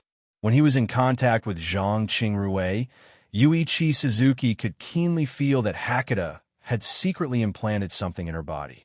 Haruko Suzuki didn't care at all and said, It's nothing. It's just that it's rare to see someone with such a strong sense of perception. So I'm a bit excited. But it's a pity that such a good seedling like her would have been fought over by all the big sects in the past. Yuichi Suzuki nodded and didn't pay much attention to her. Now, they could only wait for the night. Mr. Blind was actually woken up by the sound of the phone. When he woke up, he felt as if concrete had been poured into his meridians, making it difficult for him to use his magical power. Right now, not to mention Songdo and Song San, even an ordinary person with a little bit of training could easily defeat him. He knew that this was the side effect of forcibly activating the secret divination method. Of course, this wouldn't last for long. After resting for a while, he should be able to recover 70 to 80% of his strength. The 100 Tribulations Taoist wasn't here. He might have left. Only a few people knew this phone number of his. If the Song brothers wanted to find him, they should have come directly. It was unnecessary to call him. So it was probably old Master Song. Mr. Blind took out the phone. As expected, it was Song Tianyo's voice. Mr. Song Tianyo wishes you a happy new year. Thank you, old Master Song. Mr. Blind tried his best to make his voice sound less weak. This meant that he hadn't been unconscious for a long time, probably only for one night. By the way, I have good news for you. Luochio agreed to your request and accepted the gift. Old Master Song's voice was filled with indescribable joy. Mister, when do you want to arrange a meeting? Regarding this descendant of the Song family who wandered outside, but had the appearance of a supreme noble, Mr. Blind originally wanted to use his extremely great luck to search for the soaring dragon vein. This was the preparation he had made before returning to the country. He thought quickly and then said, I still have some things to deal with. I'll arrange the specific time. Old Master Song, just wait. In that case, I'll wait for your instructions. After Old Master Song nagged for a bit more, he quickly hung up the phone and didn't say anything more. Mr. Blind took a deep breath and felt a wave of stuffiness in his chest. He got up with some difficulty, planning to discuss some things with the 100 Tribulations Taoist. Yesterday, the old and the new had replaced each other. Using the loophole between heaven and earth, he had been able to see some things. Ever since he had woken up, these things had been pressing on him like a mountain, making him feel anxious all the time. However, Mr. Blind had never expected that there would be no one in the Crouching Dragon Villa at the moment. There were no people from the Tao world or the administration. The remaining people were only ordinary staff in the villa. Although they were ordinary staff, each of them had an official identity. They were all industry talents transferred from some elite departments. Since Mr. Blind was a guest staying in the Crouching Dragon Villa, the staff naturally didn't dare neglect him. Thus, they quickly told him some things. For example, the beam of light that had suddenly appeared in the middle of the night last night. For some reason, they couldn't contact anyone since last night, including the people from the administration. The sudden news caused Mr. Blind's expression to turn solemn. However, just as Mr. Blind wanted to obtain more information, the staff in the villa whom he had questioned suddenly fell silent and fell to the ground. Mr. Blind was shocked. He only felt a huge sense of danger approaching him. In the villa, a figure rushed toward Mr. Blind at an extremely fast speed. The person who had attacked was wearing a black veil. She had a slender figure and seemed to be a woman. Mr. Blind's meridians were stagnant, and he couldn't mobilize his dermic powers for a while. He could only wave his palm instinctively. However, he was no match for the other party's sneak attack and was imprinted on his chest. He spat out a mouthful of blood, and his body flew backward, hitting the wall hard. "Who are you?" Mr. Blind stood up with difficulty while clutching his chest. However, the other party didn't respond. She just waved her palm again. At that moment, an angry shout was heard. At this time, another figure quickly blocked in front of Mr. Blind and swung his fist, fiercely colliding with the black-masked woman's palm. The black-veiled woman leaped back slightly. Her brows, which couldn't be concealed by the veil, frowned slightly. She seemed to be surprised that someone would suddenly appear and obstruct her. "Are you okay?" Mr. Blind only felt that someone had helped him up. However, it was obviously a different voice from the person who had helped him. "My name is Yun Hui, and I'm from the administration. Who is the person who attacked you?" The person who helped Mr. Blind up was the Kunlun disciple and administrator Yun Hui, who was thrown somewhere by Mo, Xiaofei, and Juefeng. As for the person who repelled the black-veiled woman, it was naturally Yun Hui's partner, Old Wolf. Their powers were confined by a strange force. Fortunately, this confinement force didn't seem to last for a long time. At dawn, this force began to weaken. Yun Hui and Old Wolf quickly broke through the confinement and recovered their dermic powers and demonic powers. When their powers were restored, they could easily break free from the hemp ropes that bound them. However, when they hurried back to Wulong Mountain Villa, they saw that there were only cleaners left. They didn't see anyone from the administration. Instead, they saw the scene of the mysterious woman sneakily attacking Mr. Blind. "I don't know for now." However, Mr. Blind quickly analyzed the situation in front of him. This person may be related to this series of strange events. "Why don't you two take her down first? After holding in for a whole night, it's time to vent my anger." Old Wolf grinned and cracked his knuckles. The black-veiled woman frowned and suddenly waved her hand. A strong light flashed in her palm. Old Wolf snorted and punched out. However, he missed. After the strong light, the black-veiled woman had disappeared. She seemed to have retreated. Old Wolf bared his teeth and directly jumped onto the wall of the villa. "Old Wolf, don't chase her. Be careful," Yun Hui shouted. Old Wolf had to return angrily. He looked at the blind guy who was supported by Yun Hui. He felt that he had seen this blind guy somewhere before. "Mister, may I know who you are?" Yun Hui was from a famous sect, after all. He asked humbly and politely. "I'm a little injured. Let me rest for a while." Mr. Blind hurriedly sat down cross-legged. The palm he had just received had made his already severely injured body worse. If he did not rest immediately, he was afraid that he would regret it endlessly. Besides, he also needed some time to sort out his current situation. However, the person who had launched the sneak attack did not seem to want to kill him. Otherwise, if this palm had been slightly more accurate, Yun Hui and Old Wolf exchanged glances when they saw the blind man sitting cross-legged and adjusting his breath. Both of them were very puzzled. After Yun Hui carefully searched the Crouching Dragon Villa, he did not find anyone from the Tao world. As for the resting place of the agency's agents, there was no one there. There was also no message of the sort. Our people seemed to have left in a hurry. After Yun Hui returned, he looked at Old Wolf and said, We found food in the dormitory, but it was only half eaten. It was also not packed. Unfortunately, we did not find the agency's communication equipment. Old Wolf, don't be distracted. Old Wolf had been staring at Mr. Blind, who was sitting cross-legged quietly. Suddenly, his expression changed slightly. I remember where I've seen this guy before. Where?